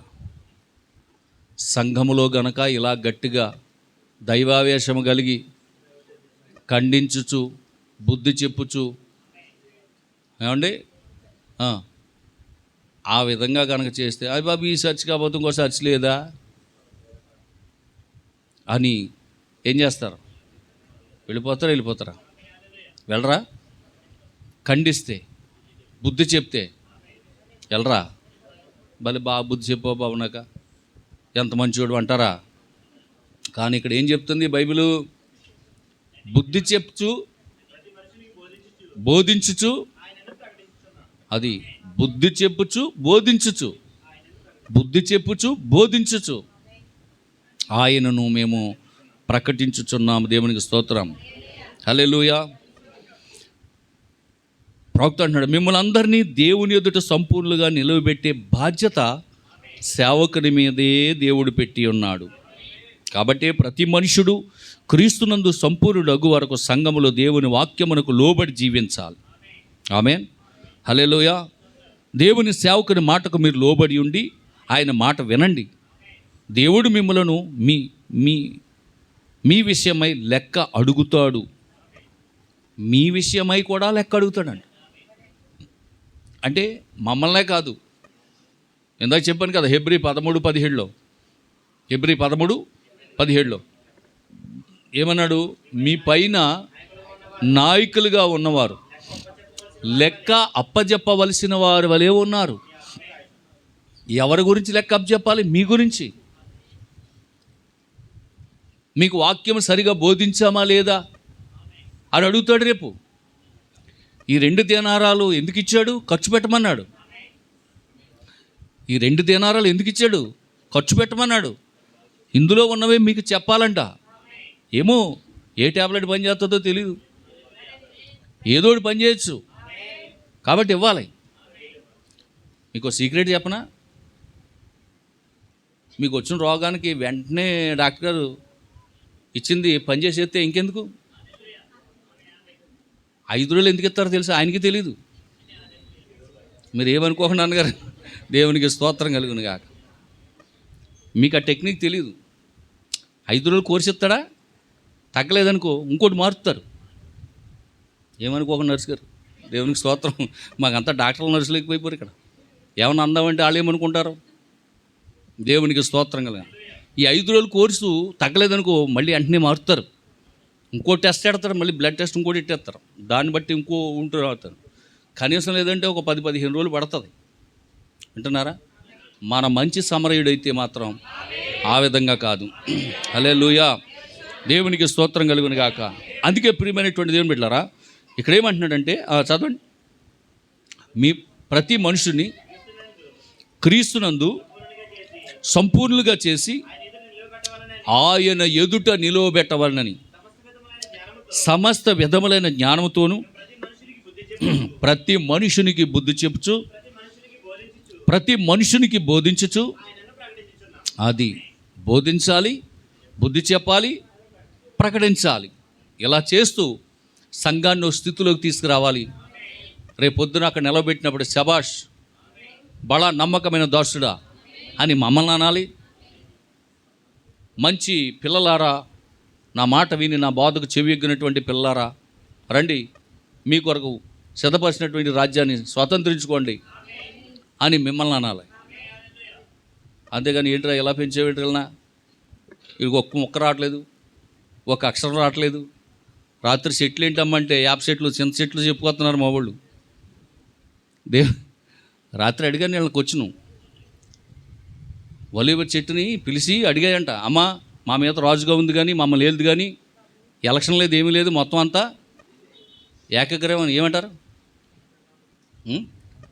ఎనామాసం మీకు సీట్ ఇచ్చేస్తున్నావమ్మా, నువ్వే రాజు మా మీద, మమ్మల్ని లేదు కానీ రా అన్నాయంట. చెట్లన్నీ కలిసి ఒలీవ చెట్టుని పిలిచి నువ్వే మాకు రాజు, మమ్మల్ని పరిపాలించా అన్నాయంట. నా యొక్క నూనెను మనుషులకు ఆరోగ్యం ఇవ్వడానికి, దేవుణ్ణి సంతోషపెడటానికి నేను పుట్టితే మీ మీద రాజుగా ఉంటానికి నేను ఎలాగొస్తాను, చచ్చా అవతల పోండి అందంట. మనం అయితే ఏం చేస్తాం, ఈసారి ఎమ్మెల్యే సీట్ మీకు అయ్యగారు అన్నారనుకోండి, మమ్మల్ని వచ్చి మమ్మల్ని పరిపాలించే ఎమ్మెల్యే గారు మీరే అయ్యగారు అన్నారనుకోండి, పాలకొల్లు నియోజకవర్గం ప్రజలందరూ వచ్చి, ఇక మీకు ఎలక్షన్ లేదంటే నిమ్మల రామానాయుడు గారు కాదు మాకు, మీరే ఎమ్మెల్యే గారు అన్నారనుకోండి, మనల్ని ఎవరన్నా ఏమంటాం? ఊరికండా ఎమ్మెల్యే వద్దు, ఏమొద్దు, నేను పాస్టర్గానే ఉంటానంటానా? దేవునికి స్తోత్రం కదా. కానీ ఒలివ చెట్టు అందంట, మీ మీద రాజుగా నేను ఎందుకు ఉంటానో, నా దేవుడిని గణపరచాలి, నా దేవుడిని స్తుతించాలి, నా దేవుడిని మెప్పు చేయాలి, నేను మీ దగ్గర రాను, మీ మీద రాజుగా ఉండను అన్నాయంట. హల్లెలూయా, దేవునికి స్తోత్రం కలుగును గాక. కాబట్టి ఇక్కడ ఎట్టి పరిస్థితుల్లోనూ దేవుని యొక్క విధానంలో మనం పెంచబడాలి. కాబట్టి మిమ్మలను లెక్క అడగవలసి ఉన్నది. ఆమేన్, హల్లెలూయా. పెట్టింది తినాలంట, చెప్పింది వినాలంట, ఉండమన్న చోట వినాలంట. మళ్ళీ చెప్పనా? పెట్టింది తినాలి, చెప్పింది వినాలి, ఉండమన్న చోట ఉండాలి. మీకు చేతులు ఎత్తి నమస్కారం పెట్టి చెప్తున్నాను, దయచేసి వినండి. మీ పిల్లలకి దయచేసి బాయిలర్ కోడి ఎట్టి పరిస్థితుల్లో పెట్టకండి. లేస్ ప్యాకెట్లు దరికి చేరడం ఒకటి లాగిపెట్టి కొట్టండి. ఇక మామూలుగా కాదు, లాగిపెట్టి కొట్టండి. ఇప్పుడు కొట్టకపోతే రేపు పొద్దున్న హాస్పిటల్ ఉండాలి. 3 సంవత్సరాల కుర్రోడికి ఆపరేషన్ జరిగింది వేణు పక్కనే, మా అబ్బాయి పక్కనే 3 సంవత్సరాల కుర్రోడికి ఆపరేషన్ చేశారు, క్యాన్సర్ ఆపరేషన్. చిన్న కుర్రోడు. అంత దారుణంగా ఉన్నాయి హాస్పిటల్స్లో. డాక్టర్లు చెప్పినవి వింటే మతిపోయింది మాకు. వింటున్నారా? కాబట్టి దయచేసి పిల్లలు ఉన్నటువంటి వారు కేర్ తీసుకోండి. ఎట్టి పరిస్థితుల్లో వాళ్ళకి అవి ప్యాకెట్లు అసలు ఏమీ కొనివ్వకండి. ప్యాకెట్లో ఉన్న ఏది కూడా కొనివ్వకండి. మీరు ఇంటి దగ్గర ఇది వరకు జంతికలు, సిన్నుండలు, పాకుండలు, గజ్జికాయలు, ఏంటమ్మా అరిసెలు, ఇంకా చెప్పండి గోర్మిటిలా, దేవునికి స్తోత్రం, గవ్వలు, అబ్బా అయ్యేంటయ్యి అయ్యమ్మా, బొబ్బట్ల, దేవునికి స్తోత్రం. అసలు అసలు ఏమంటారు, పప్పలే లేవు ఇప్పుడు. పప్పలంటే తెలియదు వీళ్ళకే, పప్పలంటే తెలిస్తే వీళ్ళకే లేసు. ఇంట్లో పప్పలు వద్దంటుందా? దేవునికి స్తోత్రం కలుగును కాక. ఇంట్లో పప్పలే తినాలి. అంచేత ఆ పిల్లలకి ఇంట్లో చేసి పెట్టండి తప్ప దయచేసి ఆరోగ్యాలు పాడు చేసుకోవద్దు. మీకు నమస్కారం చేసి చెప్తున్నాను. మరి పిల్లలు ఉన్నవాళ్ళు జాగ్రత్తగా ఉండండి. అమ్మాయి పిల్లలు వింటున్నారా? ఎవరైనా లేస్ ప్యాకెట్లు కొనమని కనుక ఇంట్లో అడిగితే తల్లులైనటువంటి వారు నాకు చెప్పండి, నేను క్లాస్ తీసుకుంటాను వాళ్ళకే. అది దేవునికి స్తోత్రం, హల్లెలూయా. కాబట్టి పెట్టింది తినాలి, చెప్పింది వినాలి, ఉండమన్న చోట. పిల్లలు చెప్పండి ఒకసారి, పిల్లలందరూ చెప్పండి, పెట్టింది. మీరు కాదు, మీరు అని పిల్లలండి, చిన్నపిల్లలు చెప్పండి, పెట్టింది చెప్పండి, పెట్టింది, చెప్పింది, ఉండమన్న చోట అది. అంతేగాని నాకు అది కావాలి, నూడిల్స్ కావాలి, ఏంటవి పానీపూరీలు కావాలి, బర్గర్లు కావాలి, పిజ్జాలు కావాలంటే ఇంకా రకరకాలుగా ఉంటాయి. అర్థమైందా? ఇక వాటి జోలికి వెళ్ళకండి. దేవునికి స్తోత్రం, హల్లెలూయా. దేవునికి మహిమ కలుగును గాక. కనుక ప్రియమైనటువంటి దేవులారా, మనిషికి ఇష్టం వచ్చినట్టు తిరగడానికి వీల్లేదు. చనిపోయి పాతాళానికి వెళ్ళి నరకయాతన పడి కంటే దేవునికి ఇష్టడుగా భూమి మీద జీవించి పరలోకం వెళ్ళటం మేలంట. హల్లెలూయా. దేవునికి స్తోత్రం కలుగును గాక. బ్రతికొండగానే బ్రతుకుని మార్చుకోవాలంట. బ్రతికొండగానే మన బ్రతుకుని మార్చుకోవాలంట. అక్కడికి వెళ్ళాక మార్చుకుంటానంటున్నాడు. ఎక్కడికి వెళ్ళాక? పాతాళములోకి వెళ్ళాక అక్కడ అంటున్నాడు, నేను మార్చేసుకుంటాను ప్రభు, ఒకసారి పంపవా? ఎంతరా నువ్వు మార్చుకునేది? అక్కడ మార్చుకోరా అంటే చూద్దాంలే వా అన్నావు. భూమి మీద ఉండగా మార్చుకోరా అంటే చూద్దాంలే అన్నావు. ఇప్పుడు ఇక్కడికి వచ్చి అంటున్నాడు, నేను మార్చేసుకుంటాను ప్రభు, ఒకసారి పంపే అంటున్నాడు. భూమి మీద బ్రతికొండగానే బ్రతుకుని మార్చుకోవాలి. ఆమేన్. ఆ భూమి మీద గొప్ప పేరు పొందినటువంటి ధనవంతునిగా జీవించాడు. ఆఖరికి దేవుని చేత వెర్రివాడ అని పిలిపించుకున్నాడు. ఊళ్ళో వాళ్ళందరూ మహారాజా అన్నాడు అని బతికొండగా. కానీ ఒకరోజు ప్రభు అన్నాడు, వెర్రివాడా, ఈ రాత్రి నీ ప్రాణం అడుగుతున్నాను, ఖాళీ చేశాను, ఇల్లు ఖాళీ చేసి అన్నాడండి. అంతే, మరి ఏం చేస్తాం? ఖాళీ చేస్తాడు. దేవునికి స్తోత్రం, హల్లెలూయా. ప్రవక్త అంటున్నాడు, దేవునికి నువ్వు ముఖ్యము కాదు, నీ విధేయత ముఖ్యం. ఏంటంట? నువ్వు కాదు ముఖ్యం, నీ విధేయత దేవునికి ముఖ్యం. నీవు దేవుని ఎంతగా గౌరవిస్తున్నావు అన్నది ముఖ్యం. నీవు దేవునికి ఎంత లోబడుతున్నావు అన్నది ముఖ్యం. హల్లెలూయా. దేవుడు నీలో దానినే కోరుకుంటున్నాడంట, నిన్ను కాదు. నీలో విధేయతను కోరుకుంటున్నాడు. ఆమేన్, హల్లెలూయా. దేవునికి స్తోత్రం కలుగును గాక. కాబట్టి సాతాను యొక్క ఆలోచన పక్కన పెట్టి దేవుని ఆలోచనతో ముందుకు సాగండి. దేవుని సంఘంలో ఆత్మీయంగా జీవించండి. లోకస్తుల వలె ఆలోచించకండి. ఆమేన్. ప్రతి సంఘములోనూ 3 రకాల విశ్వాసులు ఉందిరని నేను భావించుచున్నాను. 1 విశ్వాసులు, 2 అవిశ్వాసులు, 3 వేషధారులు. ఈ 3 రకాలలో మనం ఏ రకమో లేక ఏ గుంపో మనలను మనమే పరిశీలన చేసుకోవాలను. మొదటిగా విశ్వాసుని గురించి చూద్దాం. ప్రవక్త అంటున్నాడు, మొదటిగా విశ్వాసుని గురించి చూద్దాం. ఇతనికి లోక సంబంధమైన తెలివితేటలతో ఏ పని లేదు. విశ్వాసికంట లోక సంబంధమైనటువంటి తెలివితేటలు, లోక సంబంధమైనటువంటి జ్ఞానంతో ఇతనికి ఏ పని లేదు.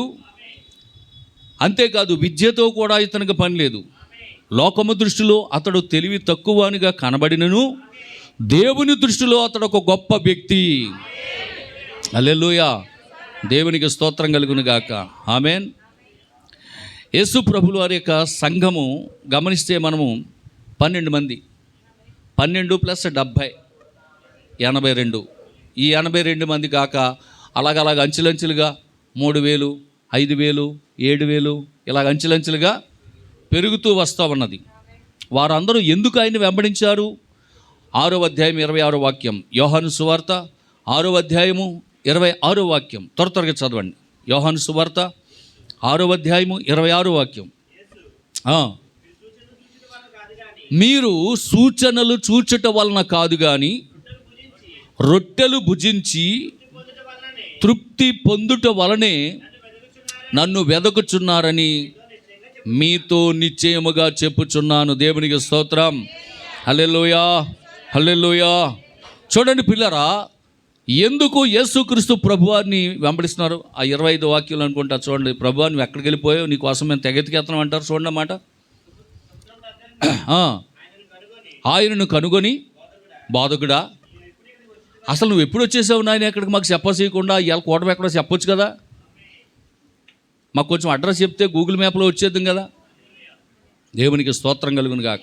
హల్లెలూయా. మొన్న అలాగే మేము ఇక్కడ మణిపాల్ హాస్పిటల్కి వెళ్ళడానికి గూగుల్ని అడిగాం. గూగుల్ తల్లి మేము మణిపాల్ హాస్పిటల్కి వెళ్ళాలి, వేర్ ఈజ్ రూట్ అని టెక్ మని కొట్టాడు మా అబ్బాయి. కొడితే స్ట్రైట్ 200 మీటర్స్ లెఫ్ట్ అన్నది. లెఫ్ట్ తిరిగితే ఎంతవరకు వెళ్ళిపోతాం? ఇదేంటిరా లెఫ్ట్కి వెళ్ళమంటుంది అంటే, ఇది మనల్ని ఇలాగ వెళ్ళి అలా తిరగమంటుంది డాడీ అన్నాడు. దానికి మనకు తెలుసు కదా రూటు, రైట్కి తిరిగాం మేము. ఇప్పుడు గూగుల్ తల్లి ప్రకారం లెఫ్ట్కి వెళ్తే ఏం వెళ్తాం? ఏమంటే అంతే కదా. దేవునికి స్తోత్రం. ఇప్పుడు లెఫ్ట్కి వెళ్ళమంటుంది, అసలు మేము ఎలా తిరగాలి? ఆ రైట్ తిరిగి మెయిన్ రోడ్ ఎక్కాలి. అదే ఎక్కడికి వెళ్ళమంటుంది? ఈ లెఫ్ట్కి తిరిగి ఇలాగ వెళ్ళండి అంటుంది. మీకు అర్థమవుతున్న మాటలు? హల్లెలూయా. కాబట్టి ఇప్పుడు వాళ్ళు, ప్రభువా ఏంటి అలా తొందరగా వచ్చేసావు, అసలు కూటమి ఎక్కడ ఇవ్వాలా, చెప్పసేయకుండా వచ్చేసేవేంటి, మాకు కొంత అడ్రస్ ఇస్తే గూగుల్ తల్లి నుండి వచ్చేద్దాం కదా అంటున్నారు వాళ్ళు. చదవండి. బోధకుడా నువ్వెప్పుడు ఇక్కడికి వచ్చావు అని అడుగగా యేసు, మీరు సూచనలు చూచుట వలన కాదు కానీ రొట్టెలు భుజించి తృప్తి పొందుట వలననే. చూసారా, సూచనలు చూచుట వలన అంటే అద్భుతాలు, ఆశ్చర్యాలు, మహత్కార్యాలు, ఈ గొప్ప గొప్ప కార్యాలు యేసుప్రభు చేస్తున్నారు కాబట్టి నన్ను వెంబడించట్లేదు. మీరు నా దగ్గరికి మీరు ఎందుకు వస్తున్నారో నాకు అర్థమైందిరా. రొట్టెలు టైం ఎప్పుడు అవుతుందా అని చూసుకుంటూ ఉంటారు. దేనికోసం చెప్పాలి? రొట్టెలు ఎప్పుడు పలహారం పంచిపెడతాడా? నేను చెప్పిన మాట కాదు, ఆయన అంటున్నాడు, ప్రభు అంటున్నాడు కదా. అసలు మీరు నన్ను ఎందుకు ఎత్తుకుతున్నారు అంటే రొట్టెలు భుజించడం కొరకే కదా నా దగ్గరికి వస్తున్నారు మీరు అన్నాడు ఆయన. దేవునికి స్తోత్రం. హల్లెలూయా. దేవునికి మహిమ కలుగును గాక. అందుకే పిల్లలు ఇక్కడ ప్రవక్త ఏమంటున్నాడంటే, ఈ 3 రకాల గుంపుల్లో ఏ గుంపులో ఉన్నారో మీరు తెలుసుకోండి, గమనించుకోండి, గుర్తుంచుకోండి. హల్లెలూయా. దేవునికి మహిమ కలుగును గాక. కాబట్టి రొట్టెలు భుజించి తృప్తి పొందుట వలనే స్వస్థత కొరకే ఆయన వెంబడించుచున్నారు. అవునా? ఆయన రోగులను స్వస్థపరచుచు రొట్టెలు పంచిపెట్టినంత కాలము గొప్పవానిగా పిలువబడ్డాడంట. మళ్ళీ చెప్తున్నాను వినండి. ఎవరికన్నా నీరసం చేస్తే ఎల్లరా ఎదరరా, స్వస్థత. ఆకలి అవుతుంది ప్రభు అండి, వెళ్ళరా లైన్లోకి వచ్చి రేటుకు 2 రొట్టెలు ఉండరా. ఆకలి అయితే రొట్టెలు ఎట్టే అన్నాడు. జ్వరం వస్తే బాగు చేసేస్తున్నాడు. ఏ హాస్పిటల్కి వెళ్ళే పని లేదు, డబ్బులు ఖర్చు. రోగం వస్తే బాగు చేసేస్తున్నాడు, ఆకలి అయితే పెట్టేస్తున్నాడు. ఇంకేంటండి? అందుకే ప్రవక్త అన్నాడు, పెట్టింది తినండి, చెప్పిన చోట ఉండండి. అంతేనా? దేవునికి స్తోత్రం. అలాగే చేశారు. ఇప్పుడు ప్రభు చేసినటువంటి పని అదే. వాళ్ళు ప్రవక్త అంటున్నాడు, ఆయన రొట్టెలు పంచిపెట్టినంత కాలం ఆయన వారి దృష్టిలోనంట చాలా గొప్పవాడు అనిపించుకున్నాడు. చాలా గొప్పవాడు. మా పాస్టర్ ఎంత గొప్పవాడో తెలుసా అనివారంట. మా పాస్టర్ గారు ప్రార్థన చేస్తే అద్భుతం జరుగుతుంది అనివారంట. మా పాస్టర్ గారు ప్రార్థన అయిన వెంటనే ఏం ఆడతారు తెలుసా? రొట్టెలు చేపలు. అసలు ఇంకా ఆయన గురించి ఎక్కడికి వెళ్ళినా సరే, ఏ మీటింగ్లో సరే అలాగే చెప్పారంట. వాళ్ళు యేసు ప్రభువుని గురించి గొప్పగా చెప్పారంట. దేవునికి స్తోత్రం, హల్లెలూయా. కానీ ఆయన బోధ మరియు ప్రవచనము చెప్పుసరికి ఆయన శిష్యులు అనేకులు ఆయన విడిచి వెళ్ళిపోయిరి. చూసారా? చాలా జాగ్రత్తగా వినండి మాటలు. నేను కొద్ది నిమిషాల్లో ముగిస్తానులే, ఓకేనా? కొన్ని నిమిషాలు చెప్తాను, చాలా జాగ్రత్తగా 2 మాటలు వినండి. ఆయన రోగులను స్వస్థపరిచినంత కాలం, రొట్టెలు సమృద్ధిగా పెట్టినంతకాలం ఆయనని ఎంతగా పొగిడారంటే, అసలు మా ఆశ్రమించినవాడు ఇంకొకరు లేడండి అన్నారు. సరిగ్గా ఒకరోజు వాక్యం చెప్పాడంట. ఆయన అంటున్నాడు, ప్రవక్త అంటున్నాడు, ఏమంటే ఒకరోజు ఆయన బోధ మరియు ప్రవచనము చెప్పేసరికి ఆయన శిష్యుల్లో అనేకులు ఆయనను విడిచి వెళ్ళిపోయి మరెన్నడూ కనబడలేదు అని బైబిల్ చెప్పుచున్నది. ఎవరాళ్ళంటే 6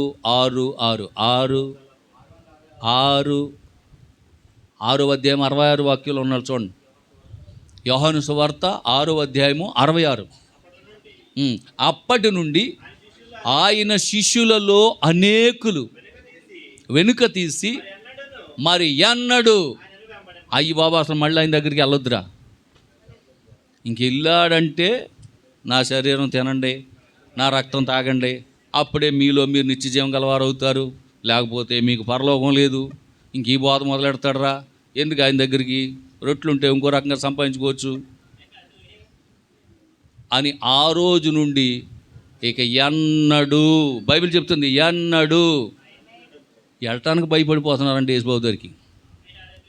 అప్పుడు వరకు ఏమన్నారంట, మా బాస్ గారు అంటే అంతండి ఎంతండి,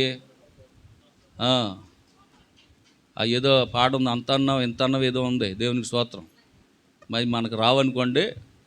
కాబట్టి పాస్ గారిని ఎంత గొప్పగా చెప్పారంటే యేసుబాబు గారిని, అంత గొప్పగా చెప్పినటువంటి వ్యక్తి ఒకరోజు మంచి వాక్యాన్ని బోధించాడంట. సరిగ్గా వాక్యం వాళ్ళకి నచ్చక ఆ రోజు నుంచి వాళ్ళు ఏమైపోయారంటే వెనక తిరిగి వెళ్ళిపోయారంట. దేవునికి స్తోత్రం, హల్లెలూయా, హల్లెలూయా, దేవునికి స్తోత్రం. ఎందుకు వారు వెళ్ళిపోయారు అంటే ప్రవక్త అంటున్నాడు, మత్తయి సువార్త 16వ అధ్యాయం 13వ వాక్యం చదవండి. మత్తయి సువార్త 16వ అధ్యాయం 13వ వాక్యం. ఎందుకు వాళ్ళు వెళ్ళిపోయారు? పిలుపుదైన కైసరు ప్రాంతమునకు వచ్చి మనుష్య కుమారుడు ఎవడు అని జనులు చెప్పుకొంచున్నారని తన శిష్యులను అడగగా వారు, చూడండి, చాలా చూసారా, ఆయన ఏమై ఉన్నాడో అన్న సంగతి చాలామందికి తెలియక ఆయన యోహానని, కొందరు ఏలియా అని, కొందరు ఇర్మియా అని, లేకపోతే ప్రవక్తలో ఎవరో ఆయనలండే అని చెప్పుకొనుచున్నారండి. అందుకే ఆయన వాళ్ళు ఏమనుకుంటే నాకెందుకులే, అసలు మీరేమనుకుంటున్నారో, వాళ్ళు ఏదో అనుకుంటున్నారులే, సరే అసలు మీరేమనుకుంటున్నారు? అందుకు సీమోను పేతురు, నీవు సజీవుడు వగు దేవుని కుమారుడు అయిన క్రీస్తు అని చెప్పాను. అందుకు యేసు, సీమోను బరయోనా, నీవు ధన్యుడవు. పరలోకమందున నా తండ్రి ఈ సంగతులు నీకు బయలుపరచనే గాని నరులు. చప్పట్లు కొట్టి దేవుని నామాన్ని మహిమపరచండి. హల్లెలూయా. ధన్యులయ్యా, ఎంతో భాగ్యులయ్యా, ధన్యులయ్యా, ఎంతో భాగ్యులయ్యా. గొర్రె పిల్ల జీవా గ్రంథములో, గొర్రె పిల్ల జీవా గ్రంథములో వ్రాయబడిన మీరు ధన్యులయ్యా.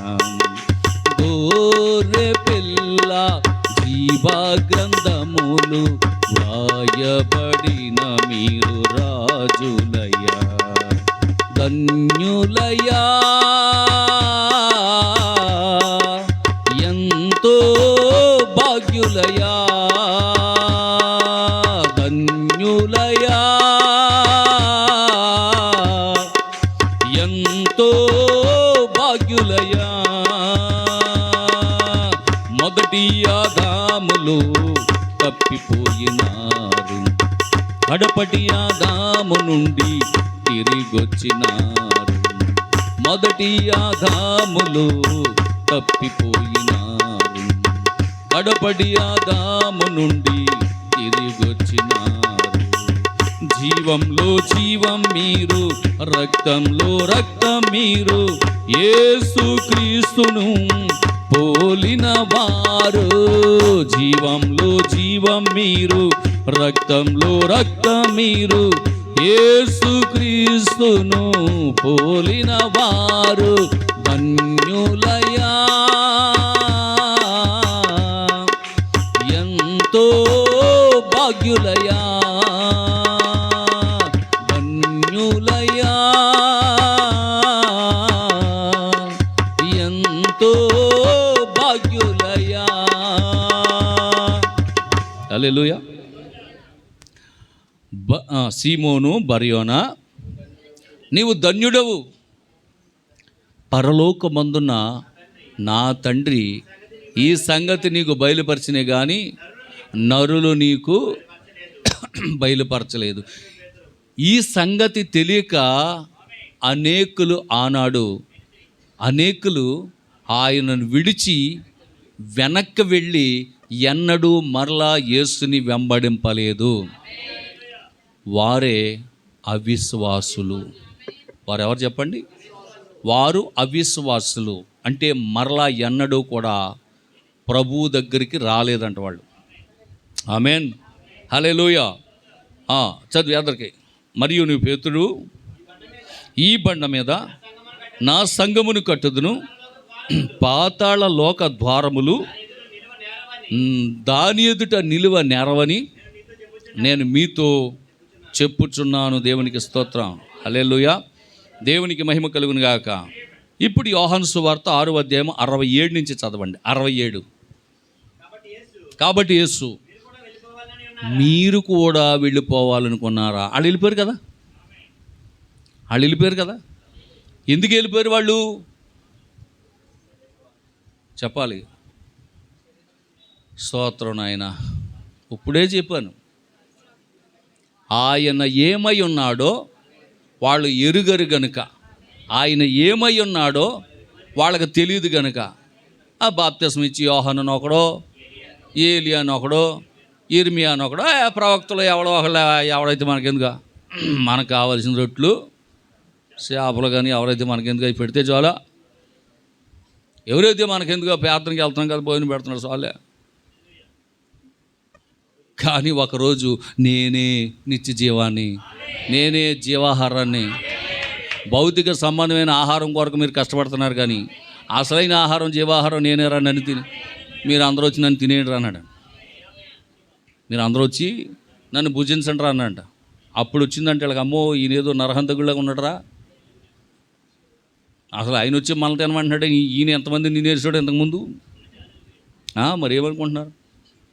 అంచేత అమ్మ మామూలుడు కాదు ఈయన, ఇక లాభం లేదు, ఈయన దగ్గరికి పోవద్దు మనం, ఇకపోతే మనలో ఒకడో కనబడుట లేదు అంటనే తప్ప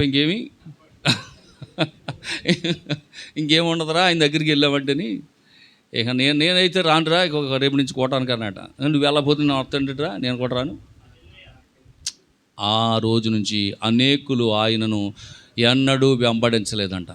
కానీ నిత్య జీవానికి నిర్ణయించబడినటువంటి ప్రజలైతే ఆయన ఏమై ఉన్నాడు అన్న సంగతి బయలుపరచబడినప్పుడు, అయ్యా మేము ఎక్కడికి వెళ్తాం నాయనా, మాటైనా ఓటైనా నువ్వే కదా, నీ మాటలోనే జీవం ఉంది, హల్లెలూయా, అసలు నీ మాటలు వింటే మాకు ఆకలి అవ్వదో, ఇక రొట్టెలతో పని లేదయ్యా, ఆమేన్, హల్లెలూయా, రొట్టెలు లేకపోయినా నీ మాట వలన జీవించేస్తాం నాయనా, నువ్వు ఉంటే చాలులే అన్నారంట. అదిరా శబాస్రా, మీరురా నా బిడ్డలు అన్నాడండి. మీకు అర్థమైందిరా ఈ బయలుపడి మీకు వచ్చింది, మీరు కూడా వెళ్ళిపోతారంటే ఏడకి పోతాం, ఇక వాళ్ళు వెళ్ళిపోయారు, కానీ మేము మాత్రం ఏడకి పోమయ్యా, మీ దగ్గరే ఉంటాం, మీరే మాకు నిత్య జీవపు మాటలు కలవాడు, నీ మాట వింటే చాలయ్యా, నీతోనే ఉంటామయ్యా అని సాంగ్ చేసుకున్నారంటే ఇంకంతే. అక్కడి నుంచి వాళ్ళు సెటిల్ అయిపోయారు. వాళ్ళు దేవునికి స్తోత్రం, హల్లెలూయా, దేవునికి మహిమ కలుగును గాక. 71 వరకు చదివండి, 67 నుంచి.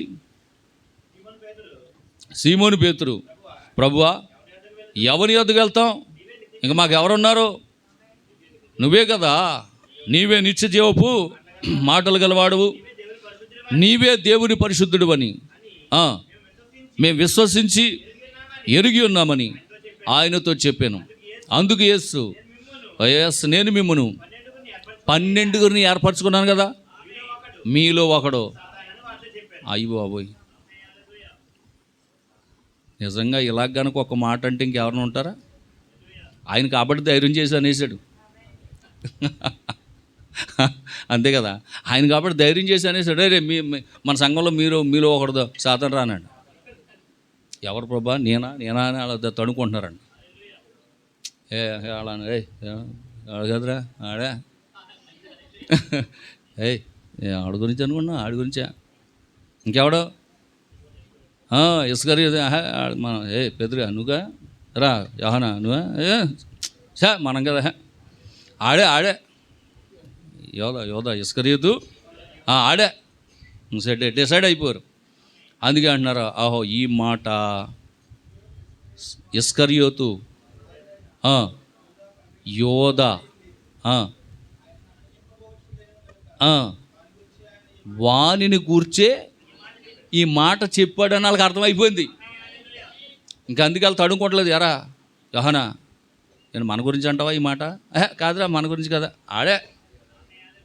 ఆడి గురించే అన్నది అర్థమైపోయిందా?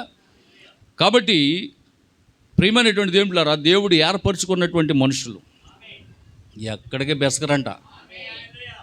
మీరు కూడా వెళ్ళిపోతారా అంటే, వాళ్ళు వెళ్ళిపోగా మేము ఉంటామా ఏంటి అంటారు కొంతమంది. అసలు అంత మాట నాకు ఎవడన్నా సిగ్గు శరం సీమిని ఎత్తుతున్నాడు ఎవడన్నా ఉంటాడేంటయా? వాళ్ళతో పాటు మేము కూడా వెళ్ళిపోతామంటారు. కానీ వీళ్ళు వెళ్ళా. ఎందుకంటే ప్రవక్త అన్నాడు, నిత్య జీవం అనుకు నిర్ణయించబడినటువంటి వారు ఎక్కడికి పోరంట. దేవునికి స్తోత్రం, హల్లెలూయా, దేవునికి మహిమ కలుగును గాక. కాబట్టి పిల్లరా, మళ్ళా ప్రవక్త ఎక్కడికి తీసుకెళ్ళిపోడంటే, మనము ప్రపంచం యొక్క చరిత్ర ముగింపులో ఉన్నాము అంటున్నాడు. పెండ్లి కుమారుని కొరకు ఎదుర్కొనుటకు తనను తాను సిద్ధపరచుకొనుచున్నది. ప్రకటన గ్రంథం 19వ అధ్యాయం 6 నుండి 9 వాక్యాలు త్వరగా చదవండి. నేను కొద్ది నిమిషాల్లో ముగించి ప్రార్థన చేస్తాను. హల్లెలూయా.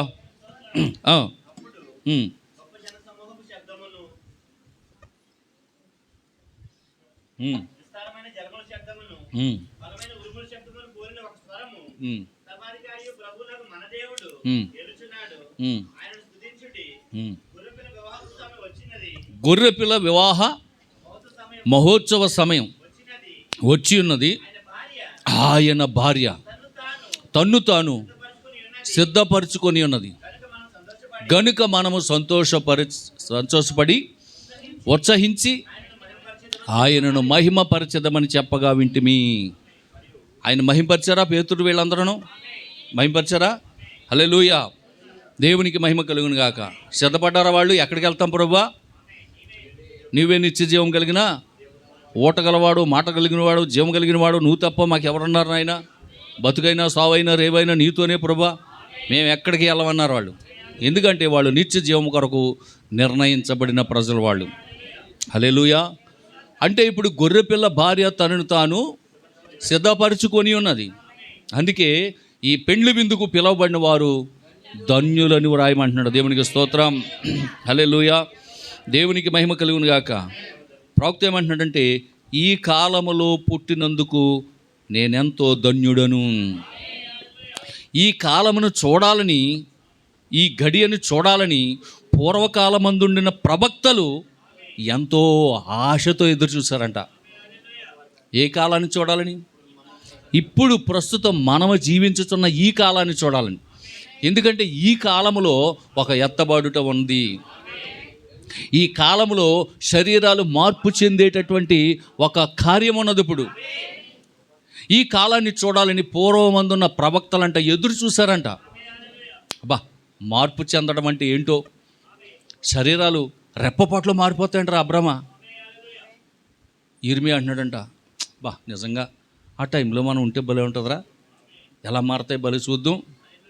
మనం అంటే చచ్చిపోయి లేసాం, వాళ్ళు లేచిపోయారు. చచ్చిపోయి పునరుద్ధానమందు వాళ్ళు లేచిపోయి అవన్నీ చూస్తానికి వెళ్ళారంట. వాళ్ళ ఊరు, ఎవరూరు? అబ్రహాం గారు ఉండే ఊరు. వాళ్ళ ఊరి పేరు ఊరు. ఎవరి పేరు? అబ్రహాం గారు ఊరి పేరు ఊరు. ఎక్కడికి వెళ్తున్నా అంటే ఊరు వెళ్తున్నాను. మీ ఊరు ఏమిరా? ఊరు. అబ్రహాం గారు ఊరి పేరే ఊరు. చాలా మారిపోయిందిరా మన ఊరా. అబ్రహాం గారు లేచిన తర్వాత శారాన్ని తీసుకొని ఆ ఊరు వెళ్ళారంట. శారా ఏంటి తాటికిళ్ళని తీసేసి బిల్డింగ్లు కట్టేసరి అన్నీ. హల్లెలూయా. అన్ని కంకర రోడ్లు ఉండి, అప్పుడు మనం ఇక్కడ ఆడుకుంటప్పుడు అన్ని కంకర రోడ్లు ఉండి, అన్ని సిమెంట్ రోడ్లు అయిపోయినాయి. బా ఎంత మార్పు వచ్చేసింది అనుకుంటున్నారంట వాళ్ళు అందరూ. దేవునికి స్తోత్రం. హల్లెలూయా. ప్రవక్త అంటాడు, ఆ మార్పును చూసే వాళ్ళు అంత సంతోషపడిపోతే ఈరోజు మన శరీరాల మార్పు చెందడం చూసంట మరింకా ఎంత సంతోషిస్తారో చూడండి. ఇళ్ళు మార్పు చెందితేనే అబ్రహాము శారాలు సంతోషపడిపోయారంట. రోడ్లు మార్పు చెందితేనే సంతోషపడిపోయారంట. కానీ ప్రవక్త అంటున్నాడు, ఈరోజు శరీరాలు మార్పు చెందితే.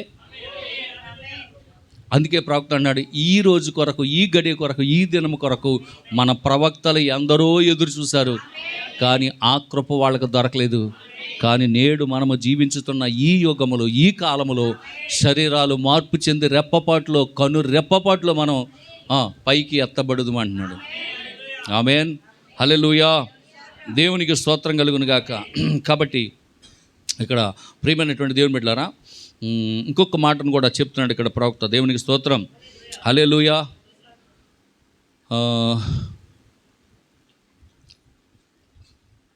ప్రభు చెప్పినది సత్యమని నమ్మిన వారే నిజమైన విశ్వాసులు. అందులో ఒక్క విశ్వాసిని మనం చూద్దాం, 1-2 విశ్వాసులను చూద్దాం. అంటే చాలామంది చెప్పాడు ప్రవక్త, చాలామంది చెప్పాడు. అబ్రహాముని, యోబుని, యోసేపుని, ఇలా చాలామంది చెప్పాడు. దేవుని చిత్తమైతే నెక్స్ట్ వీక్లో దాన్ని మనం చూద్దాం. హల్లెలూయా.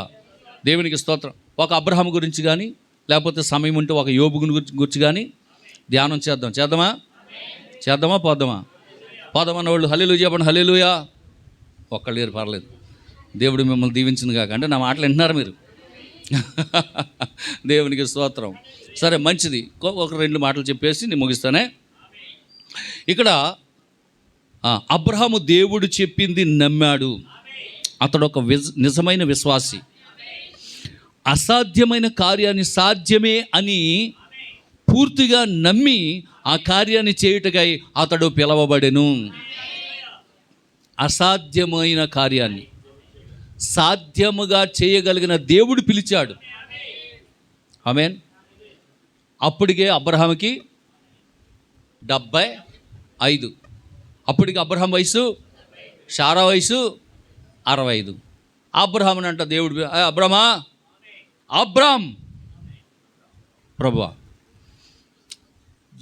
ఎవరయ్యా నువ్వా? నేను సర్వశక్తి కలిగినటువంటి దేవుని. అవునా? ఓహో, మరి ఏడు చేయను, బయటకు రా అన్నాడు. బయటకు వస్తే పైకి చూడు అన్నాడంట. పైకి చూస్తే ఏం కనబడుతున్నాయి? నక్షత్రాలు కనబడుతున్నాయి. లెక్కెట్టు అన్నాడంట. 1 2 3 ప్రభా 70 సంవత్సరాలు వచ్చేసినాయి. కలజడు కూడా ఏమంటే వాళ్ళు ఇప్పుడు అక్కర్లేదు అన్నారు ప్రభా, నాకు కనపడతలేదు, మసక వచ్చేసింది, లెక్కట్లేను అన్నాడు. దేవుని స్తోత్రం. కిందకు చూడు అన్నాడంట. కిందకు చూస్తే ఇసుక కనపడుతుంది. చేతిలో తీసి ఒక గుప్పుడు ఇసుక తీసుకో అన్నాడు.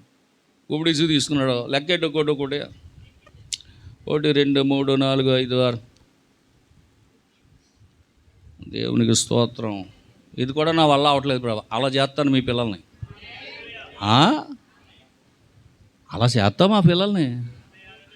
ఏంటి, ఆకాశములో నక్షత్రముల వలె, ఇసుక రేణువుల వలె అంత గొప్పగా చేస్తావా మా పిల్లల్ని? సరే ప్రభా, ఎక్కడికి రమ్మంటావు? అడ్రస్ ఏమైనా చెప్తావా? అడ్రస్ ఏం లేదు, వచ్చి నేను చూపించి దేశానికి వెళ్ళిపో అన్నాడు. అడ్రస్ లేదంట. సర్లే ప్రభు వచ్చేస్తాడు అన్నాడంట. ఆయన అలాగే వెళ్ళిపోయాడు, నేను లోపలికి వెళ్ళిపోయాడు. సారా, సర్వశక్తి కలిగిన దేవుడు అంటే ఎవరో? ఎందుకంటే ఆయన్ని నేను ఎప్పుడు చూడలేదు, ఇదే నేను చూడడం ఫస్ట్ టైము.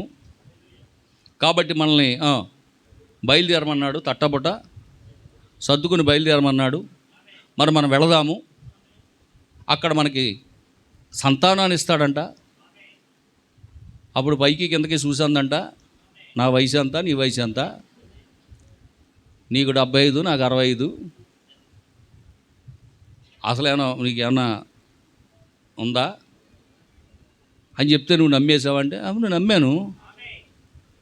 వచ్చినాడు మామూలుడు కాదు, సర్వశక్తి కలిగిన దేవుడు అంట. ఎవరైనా వచ్చినాడు మామూలుడు కాదే, సర్వశక్తి కలిగిన దేవుడు, అసాధ్యమును సాధ్యముగా చేసే దేవుడు ఆయన. మామూలు దేవుడు కాదా, మనం తట్లో బట్టలో ఎత్తుకుని, మనం తట్లో పెట్టుకుని అమ్ముకునే బొమ్మలాంటాడు కాదే. ఆయన సర్వశక్తి కలిగిన దేవుడు. మనకు బిడ్డలను ఇస్తానని చెప్పాడు. ఆకాశంలో నక్షత్రముల వలె, భూమి మీద ఉన్న ఇసుక రేణువుల వలె విస్తరింపజేస్తానంట. మన జనాంగం ప్రపంచం అంతా వెళ్ళిపోద్దంట. చాలే అన్నదా? లేదు, బయలుదేరిందంట. ఆమేన్, హల్లెలూయా. దేవునికి స్తోత్రం కలుగును గాక. వెళ్ళగా పట్టణానికి వెళ్ళి, పట్టణంలో ఒక హాస్పిటల్ కనబడితే హాస్పిటల్ దగ్గరికి వెళ్ళి రిసెప్షన్లో అడిగాడంటే, ఏమండే ఇది పురుళ్ళు పోసే హాస్పిటలేనా? పురుళ్ళు పోసే హాస్పిటల్ అనండి అది. అవునయ్యా, పురుళ్ళు పోసే హాస్పిటల్. అయ్యా, మీ మనవరాలను తీసుకొస్తావా? మనవరాలను కాదు, మా ఆవిడని తీసుకొస్తున్నాను. ఎవరిని? మా ఆవిడని తీసుకొస్తున్నాను. అమ్మా పేరు అది రాయించేయి. సారా పేరు. వయసు ఎంతమ్మా? 65. టబేలు నడిపోయింది నర్సులు. దేవునికి స్తోత్రం. ప్రెగ్నెన్సీ టెస్ట్కి తీసుకెళ్ళాడంట, కన్ఫర్మో కాదని. సరే, ఇంకా టెస్ట్ కన్ఫర్మ్ అవ్వలేదు, అయినా సరే రూమ్ బుక్ చేశాడంట. ఎవరో అబ్రహాం. ఈరోజు కాకపోతే వచ్చే నెల కాకపోతే వచ్చే సంవత్సరం. మొత్తం మీద మా రూమ్ మాకు ఉంచండి, అడ్వాన్స్ ఇస్తాను, మా రూమ్ మాకు ఉంచండి. మాకు మీ ఏం స్కానింగ్లమ్మయ్యా? అదే తీస్తారు కదా మా గర్భిణీ స్త్రీలుగా. మీరు స్కానింగ్లు గట్రా ఏమీ తీయక్కర్లొద్దు, మాకు పుట్టే బిడ్డ అబ్బాయి అని చెప్పాడంట. స్కానింగ్ రిపోర్ట్ కూడా ఈయన ఇచ్చేస్తున్నాడు. దేవునికి స్తోత్రం, హల్లెలూయా. అబ్రహాం గారికి ఎంత విశ్వాసం చూడండి. అన్ని రిపోర్ట్లు ఏం అక్కర్లేదు, మాకు స్కానింగ్లు అక్కర్లేదు, మాకు పుట్టబోయే బిడ్డ కూడా అబ్బాయే. కాబట్టి మాకు రూము అలాట్ చేసి ఉంచండి, ఏ క్షణంలో అయినా నా భార్య గర్భవతి కావచ్చు, అప్పుడు వస్తాం అని చెప్తున్నాండ. ఇంకా వాళ్ళకి ఎలా ఉంటుంది? దేవునికి స్తోత్రం కలుగును గాక. అందుకే మన ప్రవక్త ఏమంటున్నాడు తెలుసా? దేవుడు చెప్పాడు కాబట్టి అది జరుగుతుంది. అసాధ్యమైన కార్యాన్ని సాధ్యం చేసే దేవుడని పూర్తిగా నమ్మాడు అబ్రహాము. కాబట్టి ఆ కార్యమును చేయడానికి అతడు పిలువబడ్డాడు. ప్రభా, ఇది ఎలా సాధ్యమని అడగలేదు, దేవుడు చెప్పాడు కాబట్టి అది జరుగుతుంది. చరిత్రలో అలాగే ఎప్పుడైనా కార్యం జరిగిందా అంటే నో. చరిత్రలో ఎప్పుడైనా 65 సంవత్సరాల వయసులో ఏ స్త్రీ అయినా గర్భము ధరించి బిడ్డను కన్న దాఖలాలు ఎక్కడైనా కనబడ్డాయంటే నో, ఎప్పుడు లేదు. కానీ ఇప్పుడు దేవుడు చేయబోతున్నాడు. దాన్ని నమ్మాడు. అదే అంటున్నాడు ప్రవక్త. ఆమేన్. సందేహించలేదు. సర్వశక్తి గల దేవుడు దాన్ని చేయగలడని అతను నమ్మాడు. 65 ఏండ్ల ముసల స్త్రీని వైద్యుని యొద్దకు తీసుకొని వెళ్ళి గర్భ నిర్ధారణ పరీక్ష చేయమని అడిగితే ఏమగును? అవునా కదా? ప్రవక్త అన్నాడు వర్తమానంలో, ఆమేన్, మాకు ఒక గదిని సిద్ధపరుస్తారా, అప్పుడు వారు నిన్ను ఏ విధంగా చూచెదరు? మనం ఊరికే మనలో మనం అనుకుందాం. ఒక 65 సంవత్సరాలు ఆవిడని తీసుకెళ్ళి, ఏమంటే ఈవిడికి ఏంటి కన్సీవ్ టెస్ట్ చేయమంటే, గర్భధారణ టెస్ట్ చేయమంటే ఏమంటారు మనల్ని? తిట్టరా? ప్రవక్త అది అంటున్నారు, మీరు కనుక ఆ విధంగా చేస్తే వారు ఏమందురు మిమ్మల్ని? కానీ అబ్రహాము సిగ్గుపడలేదంట. ఏది ఏమైనా దేవుడు దేనినైనా చేయగలడని అతడు నమ్మాడు. అతడే నిజమైన విశ్వాసి. హల్లెలూయా, దేవునికి స్తోత్రం. ముదిమి వయస్సులో గర్భము తెరిచితివే, బహుమానంబునే తిరిగి బలిగా కోరితివి. ముదిమి వయస్సులో గర్భము తెరిచితివే, బహుమానంబునే తిరిగి బలిగా కోరితివి.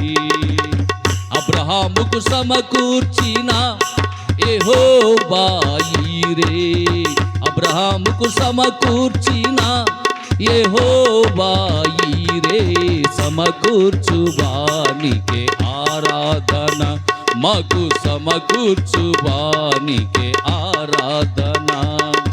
యెహోవా ఈరే, యెహోవా ఈరే, సమకూర్చువారు మీరే, మాకు సమకూర్చువారు మీరే, మాకు సమకూర్చువారు మీరే. హల్లెలూయా, హల్లెలూయా నీకే హోసన్నా, హోసన్నా నీకే ఆరాధన. హల్లెలూయా, ఆరాధన. హోసన్నా, హోసన్నా నీకే ఆరాధన. సమకూర్చువానికే ఆరాధన, మాకు సమకూర్చువానికే ఆరాధన. హల్లెలూయా. నమ్మాడు అబ్రహాము, అంతే, దేవుడు ఆ కార్యాన్ని సఫలపరిచాడు. ప్రవక్త అంటాడు, మరొక విశ్వాసం చూద్దాం.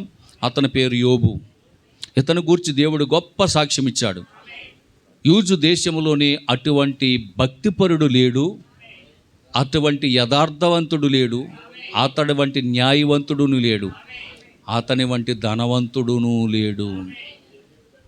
దేవుని యందు భయభక్తులు కలిగినటువంటి వాడు. వింటున్నారా? అతని గురించి అద్భుతమైనటువంటి సాక్ష్యం ఇచ్చాడు దేవుడు. అలాంటి గొప్ప భక్తుడికి రాని కష్టాలు, పగోడుకు కూడా రాని కష్టాలు, భయంకరమైనటువంటి నష్టాలు, భయంకరమైనటువంటి వ్యాధులు, ఇన్ని రకాలుగా చుట్టుముట్టేసినా సరే యోబు తనను తాను శపించుకున్నాడు. నేను అహరపట్టుకుంటే బాగుండే, ఎందుకు వచ్చిన బాధలు నాకు అన్నాడు తప్ప, నా దేవుడు ఏంటి నాకు ఎలా చేశాడు, నాకు ఎందుకు ఎంత అన్యాయం జరిగింది, పొద్దున్నే లేచి పొద్దునే ప్రార్థన చేసేవాడిని, నాకెందుకు ఎలాగైంది అని అనలేదు. కానీ అసలు నేను పట్టుకుంటుంటే బాగుండని తనను తాను శపించుకున్నాడు. కానీ దేవుడు అన్యాయస్తుడు అని కానీ ఒక్క మాట కూడా అనలేదంట. దేవునికి స్తోత్రం. అది అంటే ఇక్కడ ప్రవక్త ఏమంటే, అతడు పరీక్షించబడ్డాడని మీకు తెలుసా? ఆమేన్. దేవుని వద్దకు వచ్చి ప్రతి దేవుని కుమారుడు పరీక్షించబడాలి. యోబు శోధించబడిన తర్వాత ఒక మాట అన్నాడంట, నా విమోచకుడు సజీవుడని నేను ఎరుగుదును. నా విమోచకుడు మృతుడు కాదు, నా విమోచకుడు సజీవుడని నేను ఎరుగుదును. ఒక దినమున నా దేవుడు భూమి మీదకి వస్తాడు. వచ్చినప్పుడు నేను లేస్తా. ఎవరి శరీరంతో కాదు, నా శరీరంతోనే నేను దేవుని చూస్తా. 19:25 25:19 బాగానే గుర్తుంటుంది ఇంకా నాకు. యోబు గ్రంథం 19:25లో ఉంటుంది ఆ మాట, నా విమోచకుడు సజీవుడని నేను ఎరుగుదును, తర్వాత ఆయన భూమి మీద నిలుచును అని నేను ఎరుగుదును. ఇలాగ నా చర్మం సీగిపోయినా, నా పిల్లలు చనిపోయినా, నా భూములు పోయినా, నా గొర్రెలు చచ్చిపోయినా, శరీరముతోనే నేను దేవుణ్ణి చూస్తాను. నా మట్టుకు నేనే చూస్తా, ఎవరో కాదు, నేనే కన్నులారా చప్పట్లు కూడా దేవుని నామమున మహిమపరచండి. హల్లెలూయా, హల్లెలూయా. ధనము పోయినా, ఘనత పోయినా, పోయినా కన్న బిడ్డలు లేకున్నా, ధనము పోయినా, ఘనత పోయినా, బలము పోయినా కన్న బిడ్డలు లేకున్నా, యోబుకు సమకూర్చిన యెహోవా ఈరే, యోబుకు సమకూర్చిన యెహోవా ఈరే, సమకూర్చువానికి ఆరాధన, మాకు సమకూర్చువానికి ఆరాధన. యెహోవా ఈరే, యెహోవా ఈరే, సమకూర్చువారు మీరే, మాకు సమకూర్చువారు మీరే, మాకు సమకూర్చువారు మీరే. హల్లెలూయా, హల్లెలూయా. లేచి నిలబడదాం అందరూ కూడా లేచి నిలబడదాం. హోసన్నా, హోసన్నా నీకే ఆరాధన, హల్లెలూయా, హల్లెలూయా నీకే ఆరాధన, హోసన్నా, హోసన్నా నీకే ఆరాధన, సమకూర్చువానికే ఆరాధన, మాకు సమకూర్చువానికే ఆరాధన. యెహోవా ఈరే, యెహోవా ఈరే, సమకూర్చువారు మీరే, మాకు సమకూర్చువారు మీరే, మాకు సమకూర్చువారు మీరే. హల్లెలూయా, దేవునికి స్తోత్రం కలుగును గాక. అబ్రహాము దేవుణ్ణి నమ్మెను, అది అతనికి నీతిగా ఎంచబడింది. దేవుడు చెప్పిన మాటను అబ్రహాము నమ్మాడు. ఎందుకంటే అతడు ఒక నిజ విశ్వాసి, అతడు ఒక నిజ విశ్వాసి అయి ఉన్నాడు. దేవునికి స్తోత్రం. అలాగే యోబు కూడా అతడికి కలిగినటువంటి బాధలలో ఎంతోమంది అతన్ని నిందించిన, బాధించిన అతడు దేవుణ్ణి విడిచిపెట్టలేదు. ఆమేన్, హల్లెలూయా. దేవునికి స్తోత్రం కలుగును గాక. కాబట్టి ఒక నిజ విశ్వాసి అబ్రహాము తన జీవితంలో దేవుణ్ణి విడిచిపెట్టలేదు, నమ్మాడు. అలాగే ఒక నిజ విశ్వాసి అయినటువంటి యోబు కూడా ఎన్ని కష్టాలు వచ్చినా దేవుణ్ణి విడిచిపెట్టలేదు. కానీ అక్కడ చూసినప్పుడు యేసు ప్రభు వారి యొక్క శిష్యుల్లో ఒక్క మాట, నా శరీరము తిని నా రక్తము పానము చేయవాడు నిత్య జీవము గలవాడు అని చెప్పినప్పుడు ఆ మాటకు వారు బాధపడి వెనక తిరిగి వెళ్ళిపోయి మరెన్నడూ ఆయనను వెంబడించలేదంట. కానీ అబ్రహాం అలా కాదు, యోబు అలా కాదు. ఆమేన్. తర్వాత యోసేపు గురించి చెప్పాడు ప్రవక్త. దేవుని చిత్తమైతే వచ్చే వారంలో దాన్ని ధ్యానం చేద్దాం, ప్రార్థన చేసుకుందాం. తలలో వంచండి, కళ్ళు మూసుకోనండి. హల్లెలూయా, హల్లెలూయా, హల్లెలూయా. స్తోత్రం, స్తోత్రం, స్తోత్రం, స్తోత్రం. ఒక్క 2 నిమిషాలు స్తుతి చెల్లించండి దేవునికి స్తుతులు. స్తోత్రం, స్తోత్రం, స్తోత్రం, స్తోత్రం, స్తోత్రం, స్తోత్రం, స్తోత్రం. మహిమ, మహిమకు అర్హుడు ప్రభువా, ఘనతకు అర్హుడు నాయన, స్తోత్రార్హుడు ప్రభువా, సర్వశక్తి కలిగిన దేవుడు నాయన, ఎల్షడాయి దేవుడు ప్రభా, యెహోవా ఈరేవై ఉన్నావు ప్రభా, యెహోవా షమ్మావై ఉన్నావు నాయన, యెహోవా రఫావై ఉన్నావు ప్రభా. ఓ రాజా నీకు వందనాలు. సమకూర్చువాడవుగా, స్వస్థపరిచివాడవుగా, విజయాన్ని ఇచ్చేవాడవుగా నాయన మీరు మాకున్నారు ప్రభా. అబ్రహాము కలిగి ఉన్న విశ్వాసం మేము కూడా కలిగి ఉందుగాక. యోబు కలిగి ఉన్న ఓర్పు మేము కూడా కలిగి ఉందుముగాక. అట్లాంటి కృప దేవా ఈ అభాగ్యులమైనటువంటి మాకు కూడా దయచేయండి ఆయన. ఆనాడు నీవు ఎవరో తెలియక వాళ్ళు అనేకులు వెనక్కి ప్రభా. కానీ పేతురు వైపు చూసి మీరు కూడా వెళ్ళిపోవాలని అనుకుంటున్నారు అన్నప్పుడు, అయ్యా మేము ఎవరి దగ్గరికి వెళ్తాం నాయనా, నీవే నిత్యజీవం కలిగిన మాటలు కలిగిన వాడవని. నిజమే ప్రభా, మనుషుడు కేవలం రొట్టె వల్ల మాత్రమే కాదు, కానీ నీ నోటి నుండి వచ్చే ప్రతి మాట వల్ల మేము జీవిస్తామని పేతురు రుజువు చేశాడు నాయన. ఈరోజు మాకు ఆ వాక్యం దొరికిందయ్యా, ఈ వర్తమానం దొరికింది ప్రభా. ఈ యొక్క నాయన ఆ స్పెషల్ ఫుడ్ ఏదైతే ఉందో ఆ గొప్ప పక్షిరాజు వాక్యం ఏదైతే ఉందో అది మీరు మాకు ఇచ్చినందుకు వందనాలు. దినము కూడా ప్రభా మేము బలపడడానికి మీరు ఇచ్చిన ఈ గొప్ప వర్తమానం బట్టి స్తోత్రములు. ప్రభా నిశ్చయముగా మమ్మల్ని ప్రతి దినము ఆ పూటకోళ్ళ వాండ్రు ఎలాగైతే ప్రతి పూటకి పోషించాడో ప్రభా, ఆ 2 దినారాలు ఖర్చు పెట్టి ఆ విధంగా మేము కూడా పోషించబడదుము గాక. ప్రభా ఎంత గొప్ప మంచి సమరయుడు నాయన. ప్రభా ఎవరూ కనికరించలేదయ్యా, యాజకుడు కనికరించలేదయ్యా, లేవీడు కనికరించలేదయ్యా.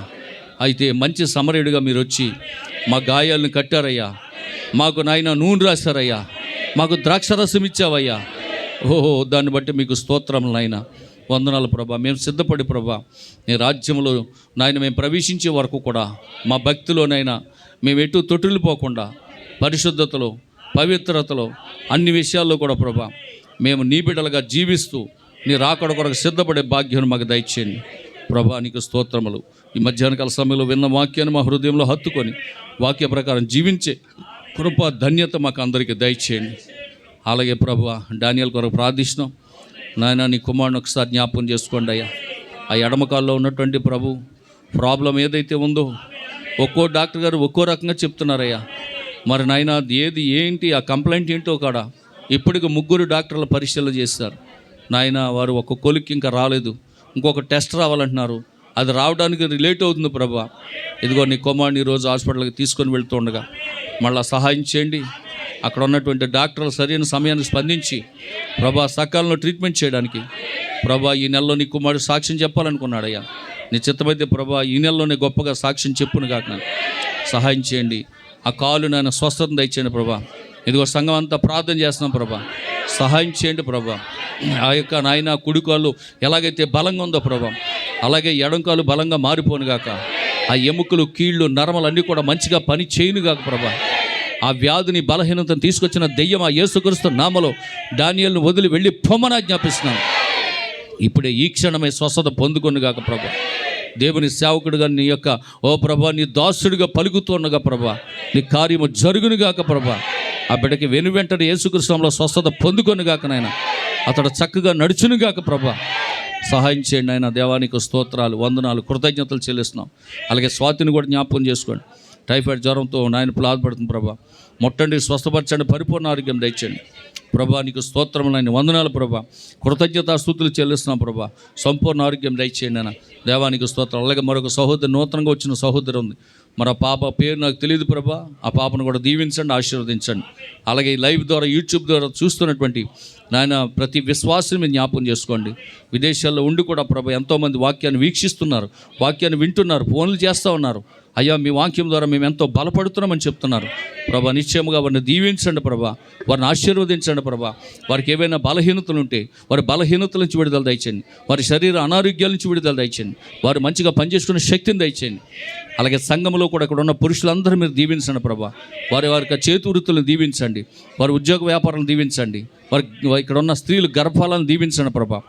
ఆయన నీకు స్తోత్రాలు. అలాగే చిన్న బిడ్డలు స్కూల్కి వెళ్ళేటప్పుడు వచ్చేటప్పుడు నీ కాపుదలు దయచేయండి ఆయన. అద్భుతమైనటువంటి కార్యం జరిగించి మహిమ ఘనత ప్రభావం మీరు పొందుకోమని అయ్యా. నీ రాకడ ఆలస్యమైతే మళ్ళీ వచ్చే వారం ప్రభా ఈ రీతిగా నీ సన్నిధిలో స్తుతించే భాగ్యం మాకు అందరికీ దయచేయమని మమ్మల్ని మీ కృపగలిగిన హస్తాలకు అప్పగించుకుంటూ ప్రభు అయిన యేసుక్రీస్తు నామములో ప్రార్థించి అడిగి వేడుకొంచున్నాము తండ్రి. మన ప్రభు అయిన యేసుక్రీస్తు వారి యొక్క కృప, పరిశుద్ధాత్మ యొక్క నేను సహవాసం సన్నిధి ఇక్కడ చేరిన మనకు సకల పరిశుద్ధులకు, మరి ముఖ్యంగా ఈ కూటంలో పాలుపంపులు పొందిన మనందరికీ చేసిన ప్రార్థనలకు దేవుడే జవాబు దయచేసి ఈ వారమంతా కాపాడును గాక. Amen, amen. షలోమ్.